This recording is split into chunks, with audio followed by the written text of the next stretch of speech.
പ്രിയപ്പെട്ടവരെ, നമ്മൾ ഈ ചർച്ചകൾ തെരുവിലേക്ക് കൊണ്ടുവരിക എന്നുള്ള ആശയം ചില ആൾക്കാർ മുന്നോട്ട് വയ്ക്കുകയും അങ്ങനെ തെരുവിൽ ചർച്ച ചെയ്യുക എന്നുള്ള ആശയമാണ് നമ്മൾ മുന്നോട്ട് വയ്ക്കുന്നത്. പല കാര്യങ്ങളും തെരുവിലേക്ക് ചർച്ച ചെയ്യുക, ഹാളിൽ മാത്രമല്ല.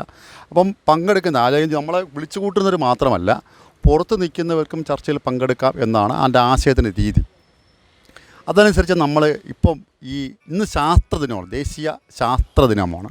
നിങ്ങൾ ആരെങ്കിലും സോഷ്യൽ മീഡിയയിലോ പത്രത്തിലോ ഇന്ന് ശാസ്ത്രദിനമെന്നുള്ള ഒരു പ്രത്യേക വാർത്ത എവിടെയും കണ്ടെന്ന് ചോദിച്ചു നോക്കണം, അല്ലെങ്കിൽ ശ്രദ്ധിച്ചു നോക്കണം. അങ്ങനെയില്ല. എനിക്കൊന്ന് മാതൃഭൂമിയിൽ വിദ്യാർത്ഥികളുടെ കോളത്തിൽ മാത്രം ഒതുക്കിയ ഒരു ശാസ്ത്രദിനം ഞാൻ ഇന്ന് മാതൃഭൂമിയിൽ കണ്ടു. വേറെ ഒരു പത്രത്തിലോ സോഷ്യൽ മീഡിയയിലോ അങ്ങനെ വന്നിട്ടില്ല. അതെന്തുകൊണ്ട്? നമ്മൾ മുൻകാലങ്ങളിൽ ശാസ്ത്രദിനം വമ്പിച്ച രീതിയിൽ ആഘോഷിക്കുകയാണ്. ദേശീയ ശാസ്ത്രദിനമാണ് എന്നാണ്. നമ്മൾ ദേശീയ രാഷ്ട്രീയം ഇപ്പം വളരെ ചർച്ച ചെയ്തുകൊണ്ടിരിക്കുകയാണ്. ഇലക്ഷനും മറ്റുമൊക്കെ വരുന്ന ചർച്ച ചെയ്തുകൊണ്ടിരിക്കുകയാണ്. ദേശീയ രാഷ്ട്രീയത്തിൽ തന്നെ ഇന്ന് ഭരണ നിർവഹണം നടത്തുന്ന ദേശീയ രാഷ്ട്രീയ പാർട്ടി ശാസ്ത്രത്തെ വളരെ രീതിയിൽ നിസ്സാരവൽക്കരിച്ചിരിക്കുകയാണ്. കാരണം ശാസ്ത്രം ഒരിക്കലും മതരാഷ്ട്രീയത്തിന് അനുകൂലമല്ല, മതത്തിന് അനുകൂലമല്ല. അതുകൊണ്ട് തന്നെ ശാസ്ത്രത്തെ നിരാകരിക്കുന്ന രീതിയിലാണ് പല പ്രവർത്തനം കാണുന്നത്. അതുകൊണ്ട് നമ്മളിപ്പോൾ വച്ചിരിക്കുന്ന വിഷയം തന്നെ ശാസ്ത്രത്തിൽ മതത്തെ കടത്തി വിടുമ്പോൾ എന്ന വിഷയമാണ്. ശാസ്ത്രത്തിൽ മതത്തെ കടത്തി വിട്ടാൽ എന്താ സംഭവിക്കാൻ പോകുന്നത്? നമ്മളൊന്ന് നോക്കിയാൽ നമ്മൾ ശ്രദ്ധിക്കേണ്ടത്, ശാസ്ത്രത്തെ ഉപയോഗിച്ചുകൊണ്ട് ഭരണനിർവഹണം നടത്തുന്ന രാഷ്ട്രങ്ങളെ നിരീക്ഷിച്ച് നോക്കണം. പ്രത്യേകിച്ച് നമ്മൾ യൂറോപ്പിലേക്ക് നോക്കുകയാണെങ്കിൽ ശാസ്ത്രവും ശാസ്ത്ര സാങ്കേതിക വിദ്യയും ഉപയോഗിച്ചുകൊണ്ട് അവരൊക്കെ നയിക്കുന്ന വികസന പ്രവർത്തനങ്ങൾ എന്തുമാത്രം വെൽഫെയർ സൊസൈറ്റിക്ക് ലഭിക്കുന്നു നോക്കണം. നമ്മുടെ ഇവിടെയാണെങ്കിലോ, ഇവിടെ ശാസ്ത്രത്തെ മതം കടത്തി വിടുകയാണ് ചെയ്യുന്നത്. ഇപ്പോൾ ഫോർ എക്സാമ്പിൾ പറയാം, ഇപ്പം പശു അവരെ സംബന്ധിച്ചോളം ഒരു ദൈവമാണ്. മതരാഷ്ട്രീയത്തെ സംബന്ധിച്ചോളം അവർ ദൈവമാണ്. പശുവിൻ്റെ വേസ്റ്റ്, പ്രത്യേകിച്ച് മൂത്രം, പശുവിൻ്റെ മലം അതൊക്കെ ശാസ്ത്രത്തിൻ്റെ ദൃഷ്ടിയിൽ അതൊക്കെ ഔഷധ ഗുണമാണെന്ന് പറഞ്ഞത് ആരാ? സാധാരണ രാഷ്ട്രീയക്കാരല്ല പറയുന്നത് ശാസ്ത്രജ്ഞന്മാരാണ്. ഇവിടെ എങ്ങനെയാണ് ഈ ശാസ്ത്രത്തിൽ മതം കടത്തി വിടുന്നതിൻ്റെ ശാസ്ത്രജ്ഞന്മാർ പറയുമ്പോൾ, അതായത് എക്സ്പെർട്ട് ഒപ്പീനിയൻ എന്ന് പറയും. എക്സ്പെർട്ട് ഒപ്പീനിയന്മാർ പറഞ്ഞാൽ അത് സ്വീകരിക്കപ്പെടുന്ന അവസ്ഥയുണ്ട്. അങ്ങനെ ഒരു അപ്പം ഗോമൂത്രത്തിൽ ഔഷധം, അല്ലെങ്കിൽ ഗോമൂത്രത്തിൽ പ്രോട്ടീനിയം എന്നൊക്കെ പറഞ്ഞ സാധനത്തെ ഇങ്ങനെ പല രീതിയിൽ ഈ ശാസ്ത്രത്തിൽ മതം കടത്തിവിടുന്ന രീതിയുണ്ട്. ഇതെങ്ങനെ നമ്മൾ രാഷ്ട്രത്തിൽ ദോഷം ചെയ്യും? നമ്മുടെ രാഷ്ട്രത്തിൽ ദോഷം ചെയ്യിച്ചു നമ്മളൊരു മുന്നോട്ട് പോകുന്ന ആധുനികത സ്വീകരിച്ചാണ് മുന്നോട്ട് പോകേണ്ടത്. പ്രത്യേകിച്ച് സാങ്കേതിക വിദ്യ എന്ന് വെച്ചാൽ വളരെയധികം അറിവ് കിട്ടുന്നതിൻ്റെ തോത് വളരെ കൂടിയിരിക്കുകയാണ്. പല രീതിയിൽ ഇൻ്റർനെറ്റൊക്കെ വന്ന അറിവ്. എന്നാൽ പോലും വീണ്ടും സംശയമുണ്ട്. എക്സ്പെർട്ടുകളുടെ അഭിപ്രായം ഇങ്ങനെയാണെങ്കിൽ ആൾക്കാർ സംശയം ഉണ്ടാവും. മനസ്സിലായി? പല സംശയങ്ങളുണ്ടാകും, നമുക്ക് പല രീതിയിലുള്ള സംശയമുണ്ടാകും. അപ്പം ശാസ്ത്രാവബോധത്തെ ഇവരങ്ങ് മാറ്റിക്കളയാണ്. ഇതാണ് ഒരു പ്രശ്നം. ശാസ്ത്രബോധം എന്ന് പറയുന്നത് ഈ ശാസ്ത്രത്തെ ടെക്നോളജിയിൽ മാത്രം ഒതുക്കിക്കൊണ്ട് ശാസ്ത്രബോധത്തെ മാറ്റി നിർത്തിക്കൊണ്ട് അവർ ചെയ്യുന്ന പ്രവർത്തനമാണ്. ഇപ്പോൾ പാഠപുസ്തകം നമ്മൾ എടുത്ത് നോക്കണമെങ്കിൽ പാഠപുസ്തകത്തിൽ പല ഭാഗങ്ങളിലെ അവർ മാറ്റാൻ തീരുമാനിച്ചിട്ടുണ്ട്. മാറ്റുന്നതെന്താ? നമ്മളിപ്പം ഫോർ എക്സാമ്പിൾ ടെക്നോളജിയുടെ ഭാഗമാണ് വിമാനം എന്ന് പറയുന്ന സാധനം. വിമാനം കണ്ടുപിടിച്ചത് ഒക്കെ നമ്മൾ ശാസ്ത്ര ക്ലാസ്സുകളിൽ പഠിച്ചിട്ടുള്ളത് നമുക്ക് അറിയാവുന്നതാണ്. പക്ഷേ ഇതല്ല, നമ്മുടെ പുരാണങ്ങളിൽ പറഞ്ഞിട്ടുണ്ടെന്ന് പറഞ്ഞ് അതിനെ വർഗീകരിക്കും എന്ന് പറഞ്ഞാൽ ഇതാണ് മതം കടത്തിവിടുന്നതിൻ്റെ സാധനം. ഇങ്ങനെ പല കാര്യങ്ങളിലും കടത്തിവിട്ട് പ്രത്യേകിച്ച് പഠിച്ചു വരുന്ന വിദ്യാർത്ഥികളിലെ ബ്രെയിൻ കൺഫ്യൂഷൻ ഉണ്ടാക്കും. അതായത് ശാസ്ത്രം മെഡലോ നിരീക്ഷണമുണ്ട്, പരീക്ഷണമുണ്ട്, ഗവേഷണമുണ്ട്. ഈ നിരീക്ഷണങ്ങളുടെയും പരീക്ഷണങ്ങളുടെയും അടിസ്ഥാനത്തിലാണ് നമ്മൾ ഓരോ തെളിവുകളുടെ അടിസ്ഥാനത്തിൽ എത്തിച്ചേർന്നത്. ഈ ബ്രെയിനുകളുടെ, പ്രത്യേകിച്ച് കുട്ടികളുടെ ഈ ബ്രെയിനുകളുടെ പാഠപുസ്തകത്തിൽ വന്നാൽ ഈ ബ്രെയിനുകളെ സംശയത്തിൻ്റെ ഭാഗത്തിലേക്ക് കൊണ്ടുപോകും. സംശയം ഉണ്ടാവും. ഗോമൂത്രത്തിലുണ്ടോ? സംശയം ഉണ്ടാവും. അങ്ങനെ ആ രീതിയിലേക്ക് കൊണ്ടുപോകും. പക്ഷേ നമ്മൾ ടെക്നോളജി അല്ലെങ്കിൽ അറിവ് ഇവിടെ മാത്രം നിൽക്കുന്നതല്ല. അപ്പോൾ ഇപ്പം മനസ്സിലാക്കുക, ഇപ്പം പുറം രാഷ്ട്രത്തിലേക്ക് നമ്മൾ കൈകാര്യം ചെയ്യുന്ന ഇത് കണ്ട് ആൾക്കാർ കളിയാക്കുകയാണ് ചെയ്യുന്നത്. പല ആൾക്കാരും ഇങ്ങനെയാണ്. ഈ മതരാഷ്ട്രീയം ശക്തമാവാനാണെന്ന് നമുക്ക് ഈ രാഷ്ട്രീയ സംഘവിവാസം കൊണ്ട് മനസ്സിലാക്കാൻ കഴിഞ്ഞത്. മതരാഷ്ട്രീയം ശക്തമായാൽ ശാസ്ത്രത്തെ അവർ മാറ്റി നിർത്താനുള്ള സാധ്യത ഉണ്ട്. അതുകൊണ്ട് തെരുവുകളിൽ നമ്മൾ ആൾക്കൂട്ടത്തിലൂടെ വിളിച്ചു പറയണം, അതായത് അപകടകരമാണ്. അതുകൊണ്ട് ശാസ്ത്രാവബോധവും വളർന്നുകൊണ്ടിരിക്കുന്ന ഈ ആധുനിക കാലഘട്ടത്തിൽ, പ്രത്യേകിച്ച് നമ്മളെ കയ്യിൽ തന്നെ ഇരിക്കുന്ന ചെറിയൊരു ഉപകരണത്തിൽ എല്ലാ അറിവുകളും കിട്ടുന്ന ഈ കാലഘട്ടത്തിൽ ഇവർ ശാസ്ത്രത്തെ മതവൽക്കരിക്കാൻ വേണ്ടി ശ്രമിച്ചു കൊണ്ടിരിക്കുകയാണ്. അതുകൊണ്ട് രാഷ്ട്രീയപരമായും ശാസ്ത്രാവബോധമുള്ള ഏതൊരു ആൾക്കാരും, പ്രത്യേകിച്ച് നമ്മളെ ഭരണാധികാരികളിൽ ഇതോട് നോക്കിയേ, ഇപ്പം നെഹ്റുവാണ് ഏറ്റവും പ്രധാനപ്പെട്ട ഒരു വ്യക്തി എന്ന് പറയുന്നത്. ശാസ്ത്രത്തിൽ നമ്മൾ പലപ്പോഴും ഈ ഭരണാധികാരികളുടെ പ്രത്യേകതയുണ്ട്. നെഹ്റുവിന് ശേഷം നമുക്ക് അത്തരം ഭരണാധികാരികൾ നമുക്ക് കിട്ടിയിട്ടില്ല. അതുകൊണ്ടാണ് ശാസ്ത്രത്തിൽ നിന്ന് ആ നെഹ്റുവിൻ്റെ കാലഘട്ടം കഴിഞ്ഞിട്ട് പിന്നെ എല്ലാം പിന്നോട്ട് പോവുകയാണ് ചെയ്യുന്നത് പലപ്പോഴും. അതുകൊണ്ട് ആ നെഹ്റു മുന്നോട്ട് വെച്ച ശാസ്ത്രാവബോധം, അതായത് സയൻറ്റിഫിക് ടെമ്പർ എന്ന വാക്ക് ലോകത്തിന് സംഭാവന ചെയ്ത നെഹ്റുവാണ്. അപ്പോൾ അതിനുശേഷം നമുക്ക് അങ്ങനെ ഒരു സാധനം കിട്ടിയിട്ടില്ല. അത് ഇനി നമുക്ക് കിട്ടുമോ വെച്ചാൽ വലിയ പാടാണ് ആ രീതിയിൽ കിട്ടുന്നത്. അതുകൊണ്ട് നമ്മളെപ്പോലുള്ള ശാസ്ത്രത്തെ പ്രചരിപ്പിക്കാൻ താല്പര്യമുള്ള കക്ഷികൾ നമ്മൾ സംസാരിച്ചേ പറ്റൂ, അല്ലെങ്കിൽ പ്രവർത്തിച്ചേ പറ്റൂ, അല്ലെങ്കിൽ നമുക്ക് പാടായിരിക്കും ഇനി അങ്ങോട്ട് ഉള്ള കാര്യങ്ങൾ എന്നാണ്. അതുകൊണ്ട് നമുക്ക് ഈ നമ്മൾ ഈ തെരുവിൽ നടത്തുന്ന ഇത്തരം ചർച്ചകൾ നമുക്ക് ക്രോഡീകരിക്കണം. എല്ലാവരും അഭിപ്രായം പറയട്ടെ. നമുക്ക് അഭിപ്രായം പറയണം, എഴുതണം, സോഷ്യൽ മീഡിയയിൽ പോസ്റ്റ് ചെയ്യണം, ഒക്കെ നമ്മൾ ചെയ്യേണ്ട കാരണമാണ്. അത് സോഷ്യൽ മീഡിയയിലൊക്കെ നമുക്കൊരു പിന്തുണ കിട്ടുന്നുണ്ട്. എന്നാൽ അത് പോരാ. ആ പോരാത്ത രീതിയിൽ നമുക്ക് ചെയ്യണം. നമുക്ക് ആലോചിച്ചൊക്കെ ഈ ശാസ്ത്രത്തിൻ്റെ അവഗണിക്കുന്നതിൻ്റെ ഫലമായി എല്ലാവരും ആ രീതിയിൽ മാറിക്കൊണ്ടിരിക്കുന്ന അവസ്ഥ ഉണ്ട് കേട്ടോ. ഒരു വലിയ ബുദ്ധിമുട്ടിക്കുന്ന അവസ്ഥ. ഇത് ഈ നമ്മളെ ഈ സൗരയൂഥ സിദ്ധാന്തമൊക്കെ പഠിപ്പിച്ചപ്പം ഇപ്പോൾ പറയുന്ന കണ്ടല്ലോ, ഭൂമി ഉരുണ്ടതാണെന്ന് വിശ്വസിക്കാൻ പാടാണെന്ന് പറയുന്ന ഒരു കാലമുണ്ട്. മനസ്സിലായില്ലേ? അതായത് നമുക്ക് നോക്കുമ്പോൾ ഉരുണ്ടതല്ലല്ലോ. അതുകൊണ്ട് ശാസ്ത്ര സിദ്ധാന്തങ്ങളെ മാറ്റി വെച്ച് പല ആൾക്കാർ അഭിപ്രായം പറയുന്ന രീതി വരുന്നുണ്ട്. പിന്നെ പല വേറെ സിദ്ധാന്തത്തിലുള്ള അഭിപ്രായങ്ങൾ പറയാറുണ്ട്. അങ്ങനെ ഇങ്ങനെയുള്ള ശാസ്ത്രത്തെ അവഗണിക്കുന്ന രീതിയിലേക്ക് പോവുകയാണ്. അതുകൊണ്ട് നമുക്ക് ഇത്തരം തെരുവിലെ ചർച്ചകളിലേക്ക് പോവാം എന്ന് പറഞ്ഞുകൊണ്ട് ഞാൻ നമ്മുടെ ജയറാം സാറ് ഇതിനെക്കുറിച്ച് അഭിപ്രായം പറയാൻ വേണ്ടി സാറിൻ്റെ കയ്യിൽ കൊടുക്കുകയാണ്. Thank you Nagesh. സുഹൃത്തുക്കളെ, നാഗേഷ് പറഞ്ഞപ്പോഴാണ് ഞാനും ആ കാര്യം ശ്രദ്ധിക്കുന്നത്. ഇന്ന് ഫെബ്രുവരി 28 ഇന്ന് ശാസ്ത്ര ദിനമാണ്. ഒരു പത്രം പോലും ഇന്ന് ശാസ്ത്ര ദിനമാണെന്ന് എഴുതി കണ്ടില്ല. അല്ലെങ്കിൽ അങ്ങനെ ഒരു സോഷ്യൽ മീഡിയയിൽ പോലും ആരും അങ്ങനെ അതിനെ റെപ്രസെൻ്റ് ചെയ്യില്ല എന്ന് പറഞ്ഞാൽ വളരെ ദുഃഖകരമായ ഒരു കാര്യം തന്നെയാണ്. പ്രത്യേകിച്ചും ആധുനിക ലോകത്തിൻ്റെ ചരിത്രം മുഴുവൻ നമ്മൾ എടുക്കുകയാണെങ്കിൽ ഒരു കാലത്ത് ഈ കാത്തലിക്ക മതമായിരുന്നു ഈ ശാസ്ത്രത്തിലേക്ക് കടന്നുകയറ്റം നടത്തിക്കൊണ്ടിരുന്നത്. ഒരു പക്ഷേ ഗലീലിയോ എന്ന് പറഞ്ഞ മഹാനായ ശാസ്ത്രജ്ഞനെ കൊണ്ട് മുട്ടുകുത്തിക്കുകയും ബ്രൂണോയെ ഒരു വിളക്കുകാലിൽ കെട്ടിയിട്ട് തീ കൊടുക്കുകയും ചെയ്ത ഒരു മതം തന്നെയായിരുന്നു കാത്തലിക്ക മതം. അത് പിന്നീട് കാലങ്ങൾ കഴിഞ്ഞാവും പല മതങ്ങളും ഏറ്റെടുത്ത് ഇന്ത്യയിലിപ്പോൾ ഇതൊരു മതം ശാസ്ത്രത്തിലേക്ക് കടന്നു കയറുന്ന ഒരു ഭീകര അവസ്ഥ നമ്മൾ കണ്ടുകൊണ്ടിരിക്കുകയാണ്. പ്രത്യേകിച്ചും 1-2 ഉദാഹരണങ്ങൾ പറഞ്ഞു കഴിഞ്ഞാൽ, ഒരു ഉദാഹരണം പറയുകയാണെന്ന് പറഞ്ഞു കഴിഞ്ഞാൽ, ഈ ഗണപതിയുടെ തല അതുണ്ടായത് അത് പ്ലാസ്റ്റിക് സർജറി ആണെന്നാണ് നമ്മുടെ ഒരു പ്രമുഖ നേതാവോട് അവകാശപ്പെട്ടത്. യഥാർത്ഥത്തിൽ അതും പറയുമ്പോൾ മനസ്സിലായി അദ്ദേഹത്തിന് പ്ലാസ്റ്റിക് സർജറി എന്താണെന്ന് അറിഞ്ഞുകൂടാ. ഈ പ്ലാസ്റ്റിക് സർജറി എന്ന് പറഞ്ഞു കഴിഞ്ഞാൽ ഇപ്പം ഡോക്ടർ നന്ദകുമാറൊക്കെ ഇവിടെ ഇരിക്കുന്നുണ്ട്. അവരൊക്കെ ചോദിച്ചു അറിഞ്ഞാൽ ശരീരത്തിൻ്റെ ഏതെങ്കിലും ഒരു ഭാഗത്തിന് അല്പം കുഴപ്പമുണ്ടെങ്കിൽ ആ ഭാഗത്തെ തൊലിയോ അല്ലെങ്കിൽ അസ്ഥിയോ ഒക്കെ മാറ്റി വെച്ച് മറ്റൊന്ന് പിടിപ്പിച്ചെടുക്കുന്ന ഗ്രാഫ്റ്റിംഗ് ഇങ്ങനെയുള്ളതിനാണ് പ്ലാസ്റ്റിക് സർജറി വരുന്നത്. ഒരവയവം തന്നെ തല അല്ലെ ഹൃദയം അല്ലെ കരൾ ഇതൊക്കെ മാറ്റി വരുന്നത് അവയവ മാറ്റമാണ്.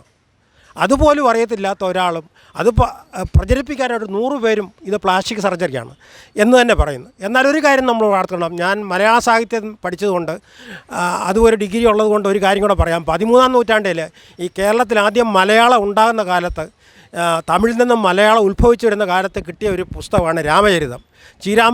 കവി എഴുതിയ രാമചരിതം എന്നുള്ള പുസ്തകമാണ് ആദ്യത്തെ മലയാള കവിത എന്ന് വേണമെങ്കിൽ പറയാം. അതിനകത്ത് എഴുതിയേക്കുന്ന ആദ്യത്തെ ലൈൻ തന്നെ, ആദ്യത്തെ പദ്യം തന്നെ പറയുന്നതാണ്, കാനനങ്ങൾ ഹരൻ കരണി പാർവതിയുമായി ഒരു ആനയെപ്പോലെ നടന്നപ്പോൾ, അല്ലെ ആനയെപ്പോലെ വിളയാടി നടന്നപ്പോൾ അവതരിച്ച ആദിയെ നല്ല വിനായകനെ എന്നാണ് പറയുന്നത്. ഒരു പുരാണത്തിൽ പറയുന്നത് ശിവനും പാർവതിയും ആനയുടെ രൂപമെടുത്ത് അവതരിച്ച് കാട്ടിൽ കൂടി വിളയാടി നടന്നപ്പോൾ ഉണ്ടായ കുട്ടിയാണ് ഗണപതി എന്ന് ഒരു പുരാണത്തിൽ പറയുകയും അതിനെപ്പറ്റി നമ്മൾ പല കഥകൾ വീണ്ടും എഴുതുകയും ചെയ്തിട്ടു. നമുക്കറിയാവുന്ന ആദ്യത്തെ കഥ ഇതാണ്. അപ്പോൾ ഇതിനെപ്പറ്റിയൊക്കെ മറന്നു കളഞ്ഞുകൊണ്ട് മറ്റൊരിടത്ത് എഴുതിയേക്കുന്ന ശിവൻ ആദ്യത്തെ മൃഗത്തെ കൊണ്ട് നിൻ്റെ തലയിലെടുത്ത് വെക്കൂ എന്ന് പറഞ്ഞ് ആ കഥയ്ക്ക് മാത്രം പ്രാധാന്യം കൊടുക്കുകയാണ്. അപ്പോൾ ഇതൊക്കെ എന്ന് പറഞ്ഞാൽ മതം എങ്ങനെയൊക്കെ ഈ ശാസ്ത്രത്തിലോട്ട് ഇടിച്ച് കയറി തെറ്റായ വിവരങ്ങൾ ആൾക്കാർക്ക് കൊടുക്കുക എന്നുള്ളതാണ്. മറ്റൊരു ഉദാഹരണം പറഞ്ഞു കഴിഞ്ഞാൽ, ഇവിടെ പുൽവാമയിലെ ഭീകരാക്രമണം നടത്തിയോടെ പറയുന്നുണ്ട്, ഈ 3 സൈന്യാധിപന്മാരെ ഞാൻ വിളിച്ച് ചർച്ച നടത്തി. അപ്പോൾ അന്ന് പറഞ്ഞാൽ ഇന്ന് മഴയാണ്, അപ്പോൾ മഴക്കാറുകൾ നമ്മൾ റഡാറിനെ മഴക്കാറുകളുണ്ട് ഒരിക്കലും കാണാൻ പറ്റിയില്ല, അതുകൊണ്ട് ആ സൈന്യത്തിൻ്റെ ആൾക്കാർ സമ്മതിച്ചു. അങ്ങനെയാണ് അന്ന് അവിടെ യുദ്ധം നടത്തിയെന്ന് പറഞ്ഞു. യഥാർത്ഥത്തിൽ ഈ അഭിപ്രായം ശരിയാണെന്നുണ്ടെങ്കിൽ അന്ന് അവിടെ ഈ സൈന്യത്തിൻ്റെ നേതാക്കന്മാർ ഒരിക്കലും സമ്മതിക്കരുത്. അത്ര ശാസ്ത്രം അറിയാവുന്ന ആൾക്കാരാണ്. ഒരിക്കലും റഡാർ അല്ലെങ്കിൽ മഴമേഘത്തിന് ഒരിക്കലും റഡാറിന് തടഞ്ഞു നിർത്താൻ അത് റേഡിയോ ഡിറ്റക്ഷൻ ആൻഡ് റേഞ്ചിങ് ആണെന്ന് ഫിസിക്സ് പഠിച്ച എന്നെപ്പോലുള്ള ആൾക്കാർക്ക് അറിയാമെന്ന്. അപ്പോൾ അതൊരിക്കലും നടക്കുകയില്ലാത്ത, അതുകൊണ്ട് അവിടെ ഒരു യുദ്ധം നടന്നിട്ടില്ലെന്നും സത്യമാണ്. പക്ഷേ ഇതാണ് സത്യമാണെന്ന് വിളിച്ച് പറയുന്നത്. ഇതിനെ താങ്ങുവാൻ വേണ്ടി തന്നെ ഇവിടുത്തെ ശാസ്ത്രജ്ഞന്മാരാണ് മുമ്പോട്ട് വരുന്നുള്ളതാണ്. പ്രത്യേകിച്ചും നമ്മളൊക്കെ വളരെ നമ്മുടെയൊക്കെ രോമാഞ്ചമായിട്ടും നമ്മളൊക്കെ വലിയതായിട്ടും കാണുന്ന VSSC-യിലുള്ള പ്രമുഖ ശാസ്ത്രജ്ഞന്മാരെ കൊണ്ട് പറയിക്കുകയാണ് ചെയ്യുന്നത്. അപ്പോൾ അതിൻ്റെ ഡയറക്ടർ അല്ല, ഞാനൊക്കെ പോയിട്ടുണ്ട് VSS-ലൊക്കെ പ്രസംഗിക്കാനായിട്ട് ഞാനൊക്കെ പോയിട്ടുണ്ട്. രാധാകൃഷ്ണൻ സാർ ഇരിക്കുമ്പോഴും അല്ലെങ്കിൽ അതിന് മുമ്പ് ഇരിക്കുന്ന നമ്പ്യാർ ഇവിടെയൊക്കെ ഇരിക്കുമ്പോൾ ഞങ്ങളൊക്കെ പ്രസംഗിക്കാൻ അവിടെ പോയിട്ടുണ്ടെന്ന്. പക്ഷേ അവസാനം വന്ന ഒരു ഡയറക്ടറിനെ കൊണ്ട് പറയിക്കുകയാണ് നമ്മൾ ചെയർമാൻ പറയിക്കുകയാണ് നമ്മൾ വൈമാനിക ശാസ്ത്രത്തെപ്പറ്റി പഠിക്കണം. പിന്നെ പറയുന്നത് അതിനെപ്പറ്റി ഒരു ഗ്രന്ഥം എഴുതിയിട്ടുണ്ട്, അതിനെപ്പറ്റി പഠിക്കണം. ഈ പറയുന്ന കാലങ്ങളിൽ ഈ വിമാനം ഓടണോണ്ട് ഏറ്റവും വേണ്ട ഇന്ധനമാണ്. അതിനെപ്പറ്റി ഒരു ധാരണയും ഇതിനകത്ത് പറയുന്നില്ല. ഇലക്ട്രിസിറ്റി അതിനെപ്പറ്റി പറയുന്നില്ല. ട്രാൻസിസ്റ്റർ, ഡയോഡുകൾക്ക് ഇതിനെപ്പറ്റി ഒന്നും പറയുന്നില്ല. ഒരു ഭാവനയാണ് ഈ വിമാനം എന്നുള്ളതാണ്. ആ ഭാവനയെപ്പറ്റി പഠിക്കണമെന്നാണ് ഈ VSS-ൽ ഒരു ചെയർമാനെ കൊണ്ട് തന്നെ പറയിച്ചത്. അത് മാത്രമല്ല, അദ്ദേഹം മറ്റൊരു അഭിപ്രായം പറഞ്ഞു, ഇവിടെയുള്ള ശാസ്ത്രജ്ഞന്മാർക്ക് ഏറ്റവും ഇഷ്ടമുള്ള ഭാഷ സംസ്കൃതമാണെന്നുള്ളത്. ഈ ഇന്ത്യയിലെ കാര്യം എടുത്ത് നോക്കുകയാണെങ്കിൽ 0.001% ആൾക്കാർ പോലും സംസ്കൃതം സംസാരിക്കുന്നില്ല. കർണാടകയിലെ ഷിമോഗി എന്ന് പറയുന്ന ഗ്രാമത്തിലെ കുറേ ആൾക്കാരൊക്കെ സംസാരിക്കുന്നുണ്ട്. ഒരു 10,000 പേര് സംസാരിക്കുന്നുണ്ട്. അതിൽ കൂടുതൽ ആൾക്കാർ അട്ടപ്പാടിയിലുള്ള ആദിവാസികൾ അതിൽ കൂടെ സംസാരിക്കുന്നുണ്ട് അവരുടെ ഭാഷ.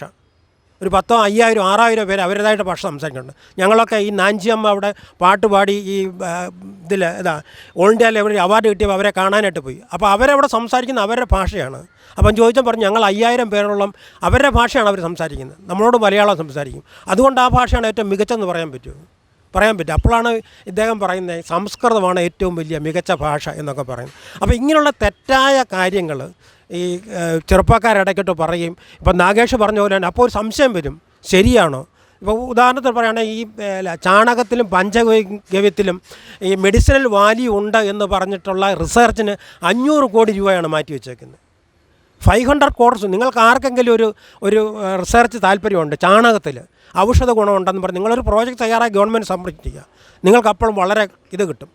അപ്പോൾ എന്ത് മോശമായിട്ടുള്ള കാര്യങ്ങൾ ഇതിനകത്ത് എന്താണ് ഇരിക്കുന്നുള്ള ഒരു ആൾക്ക് പറഞ്ഞുകൂടെന്നുള്ള. അതിൻ്റെ ചെവിക്കിടയിൽ ഈ റേഡിയോ ആക്റ്റീവ് തരംഗങ്ങളുണ്ടെന്ന്. റേഡിയോ ആക്റ്റീവ് തരംഗങ്ങൾ അറിയാനുള്ള സാധനം എന്നാൽ ഗെയ്ഗർ-മുള്ളർ കൗണ്ടറാണ് എന്നാണ് ഞങ്ങളൊക്കെ ഫിസിക്സ് പഠിച്ച MSc വരുമ്പോഴേ ഗെയ്ഗർ-മുള്ളർ കൗണ്ടറാണ്. അതുകൊണ്ട് വെച്ച് നോക്കിയാൽ മതി. പക്ഷേ ഒന്നും കാണുകയെന്നുള്ളതാണ്. അപ്പോൾ ഇങ്ങനെ തികച്ചും തെറ്റായിട്ടുള്ള കാര്യങ്ങൾ ജനങ്ങളിലേക്കും നമ്മുടെ വരുന്നൊരു തലമുറയിലേക്കും പണ്ടെങ്ങനെ ചെയ്തിരുന്നോ, ക്രൈസ്തവ സഭ എങ്ങനെ ഈ ശാസ്ത്രജ്ഞന്മാരെ ഒതുക്കുകയും കൊല്ലുകയും അവരെ ഒന്നും അല്ലാതാക്കി മാറ്റുകയും ചെയ്തിരുന്നോ, അതേ രീതിയിലുള്ള ഒരു കാലം ഇന്നും ഇങ്ങനെ വന്നുകൊണ്ടിരിക്കുകയാണ്. പക്ഷേ നമ്മുടെയൊക്കെ സംബന്ധിച്ചോളം, എന്നെയൊക്കെ സംബന്ധിച്ചോളം പറയുന്നത് 10-65 വയസ്സായെന്നുള്ള, ഇനി വളരെ കുറച്ച് സമയമുള്ളൂ ജീവിക്കാനുള്ളതെന്നുള്ളതാണ്. അപ്പോൾ ഈ തലമുറ കഴിഞ്ഞ് വരുമ്പം അടുത്തൊരു തലമുറയ്ക്ക് വേണ്ടി നമുക്ക് നല്ലൊരെണ്ണം കൈമാറേണ്ടതായിട്ടുണ്ടെന്നുള്ളതാണ്. അങ്ങനെ ഒരെണ്ണം ഇല്ലാത്തൊരു കാലത്തിലോട്ട് ഈ രാജ്യം അധപ്പതിച്ച് പോകുന്നോ എന്നുള്ളൊരു സംശയം വരുമ്പോഴാണ് നമ്മൾ ഈ കാര്യങ്ങളെല്ലാം കൂടെ തെരുവിലേക്ക് നമ്മൾ ഇറക്കുക എന്നുള്ളത്.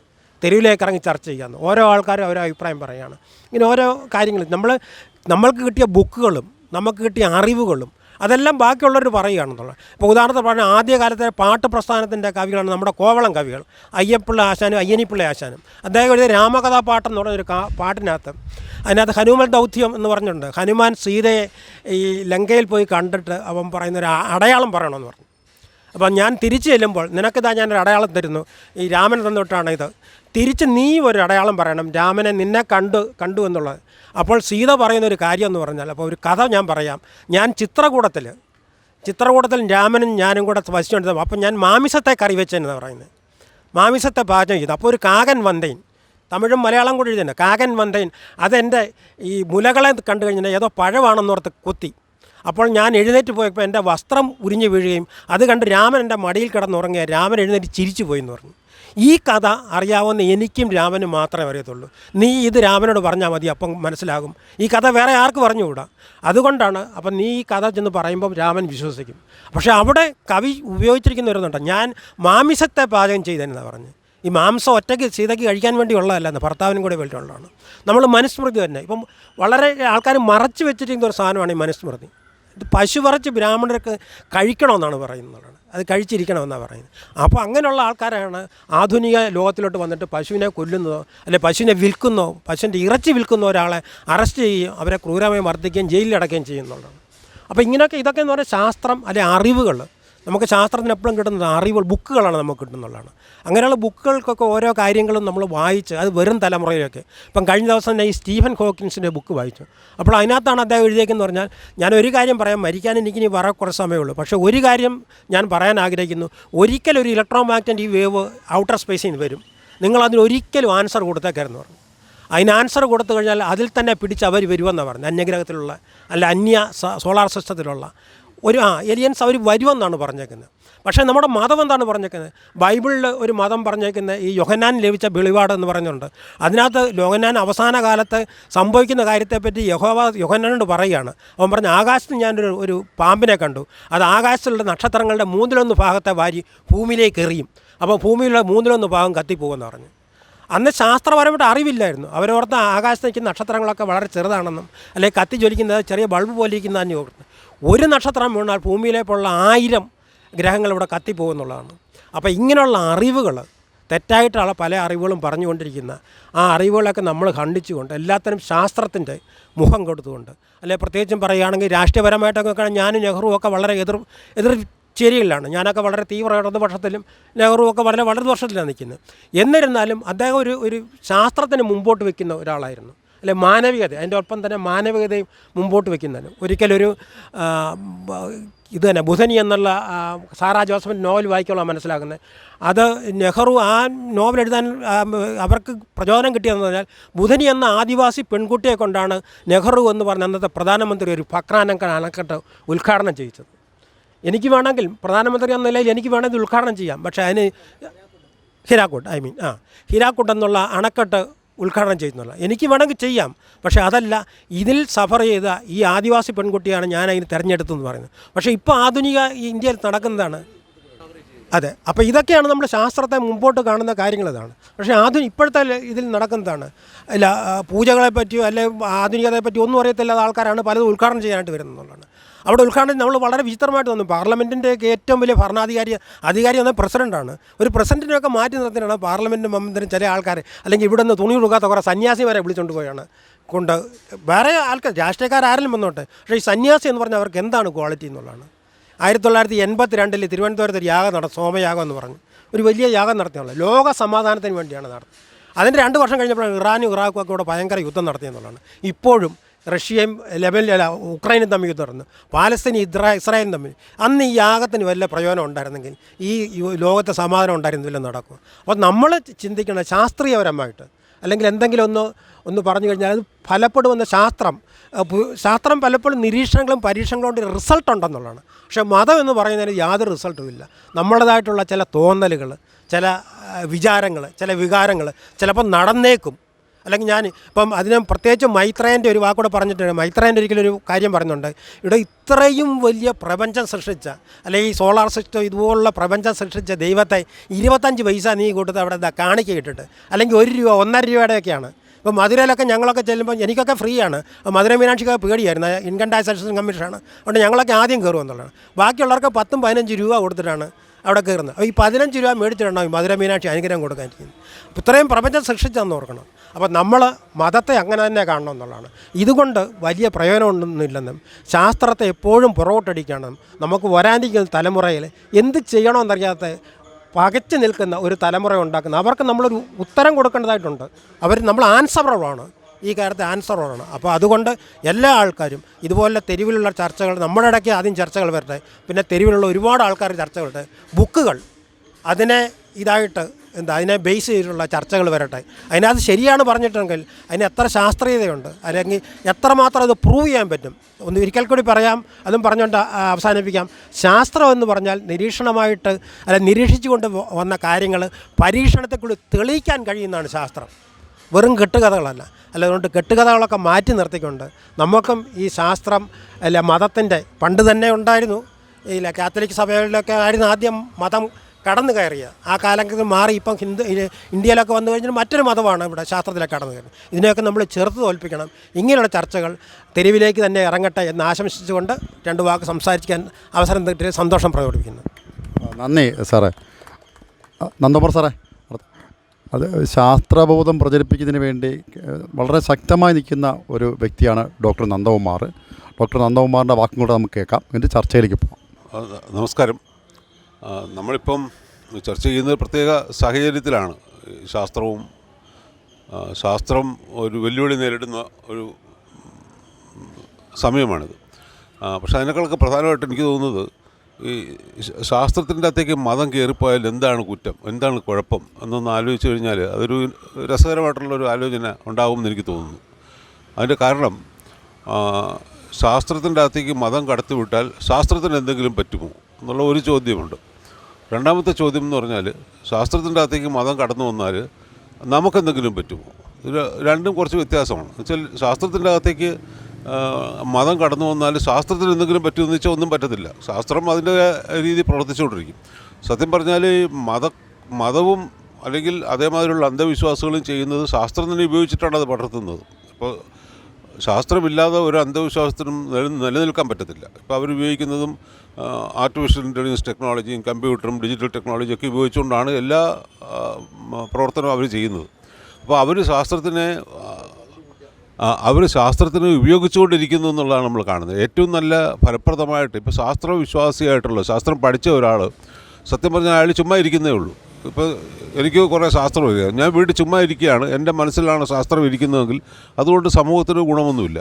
ഈ അന്ധവിശ്വാസികൾ ചെയ്യുന്നത് ഈ ഡിജിറ്റൽ ടെക്നോളജി കമ്പ്യൂട്ടർ അതും ഇതൊക്കെ ഉപയോഗിച്ചുകൊണ്ട് ദൈവമാണ് മായയാണ് ഇപ്പോൾ ഇവിടെ പറഞ്ഞ കണക്ക് തല വെട്ടി വെച്ചാൽ പ്ലാസ്റ്റിക് സർജറിയാണെന്നൊക്കെ പറഞ്ഞ് പ്രചാരം നടത്താൻ പറ്റും.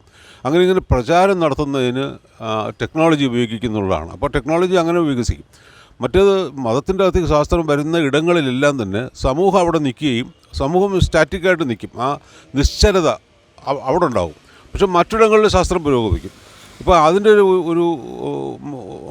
ഒരു ദൃഷ്ടാന്തം എടുക്കുകയാണെങ്കിൽ നമുക്ക് 1947 നെഹ്റു പ്രധാനമന്ത്രിയായിരുന്നു ശേഷം കുറേ നാൾ നെഹ്റു ആയിരുന്നല്ലോ. ആ സമയത്ത് നമുക്ക് രണ്ട് തരം രാഷ്ട്രീയത്തിനെ കാണാൻ പറ്റും. ഒന്ന് അറിവിൻ്റെ രാഷ്ട്രീയം, രണ്ട് അധികാരത്തിൻ്റെ രാഷ്ട്രീയം. നെഹ്റു അറിവിൻ്റെ രാഷ്ട്രീയത്തിനെ നല്ല അളവിൽ അതിനെ പിന്തുടർന്നുകൊണ്ടിരുന്ന ഒരാളാണ്. അപ്പോൾ അറിവ് ഉണ്ടാക്കാനായിട്ടുള്ള ഒരുപാട് കാര്യങ്ങൾ അദ്ദേഹം ചെയ്തുകൊണ്ടിരുന്ന IIT ഉണ്ടാക്കിയത്, ISRO ഉണ്ടാക്കിയത്, അങ്ങനെ ഒരുപാട് ഗവേഷണ സ്ഥാപനങ്ങളും ഇന്ത്യൻ ഇൻസ്റ്റിറ്റ്യൂട്ട് ഓഫ് സയൻസ് വന്നു, അങ്ങനെ ഒരുപാട് കാര്യങ്ങൾ വന്നു. ഇതെല്ലാം നെഹ്റുവിൻ്റെ ഒരു വിഷനിൽ നിന്ന് ഉണ്ടായതാണ്. അതുമാത്രമല്ല കുറേ കൂടെ താഴത്തെ തട്ടിലും ശാസ്ത്രം കൊണ്ടുപോകാനായിട്ടുള്ള രീതിയിലുള്ള സ്കൂൾ വിദ്യാഭ്യാസം, കോളേജ്, യൂണിവേഴ്സിറ്റികളുടെ ഘടന, യൂണിവേഴ്സിറ്റികൾ തന്നെ സ്വതന്ത്രമായിരിക്കണം എന്നുള്ള ആശയം നെഹ്റുവിൻ്റെയാണ്. ഇപ്പോൾ നമ്മളിപ്പോൾ കാണുന്നത് പല യൂണിവേഴ്സിറ്റികളും സർക്കാരിൻ്റെ ഡിപ്പാർട്ട്മെൻറ്റ് മാതിരിയാണ്. യഥാർത്ഥത്തിൽ നെഹ്റു പറഞ്ഞത്, നെഹ്റു ഒരു 2 പ്രാവശ്യം മുഖ്യമന്ത്രിമാർക്ക് നേരിട്ട് എഴുത്തെഴുതിയിട്ടുണ്ട്. അതിൽ പറഞ്ഞേക്കുന്നത് നിങ്ങൾ യൂണിവേഴ്സിറ്റികളെ സ്വതന്ത്രമാക്കണം, അതുവഴി മാത്രമേ ഇന്ത്യയിലെ സാധാരണ ആൾക്കാരിലേക്ക് ആശയങ്ങൾ എത്തുകയുള്ളൂ.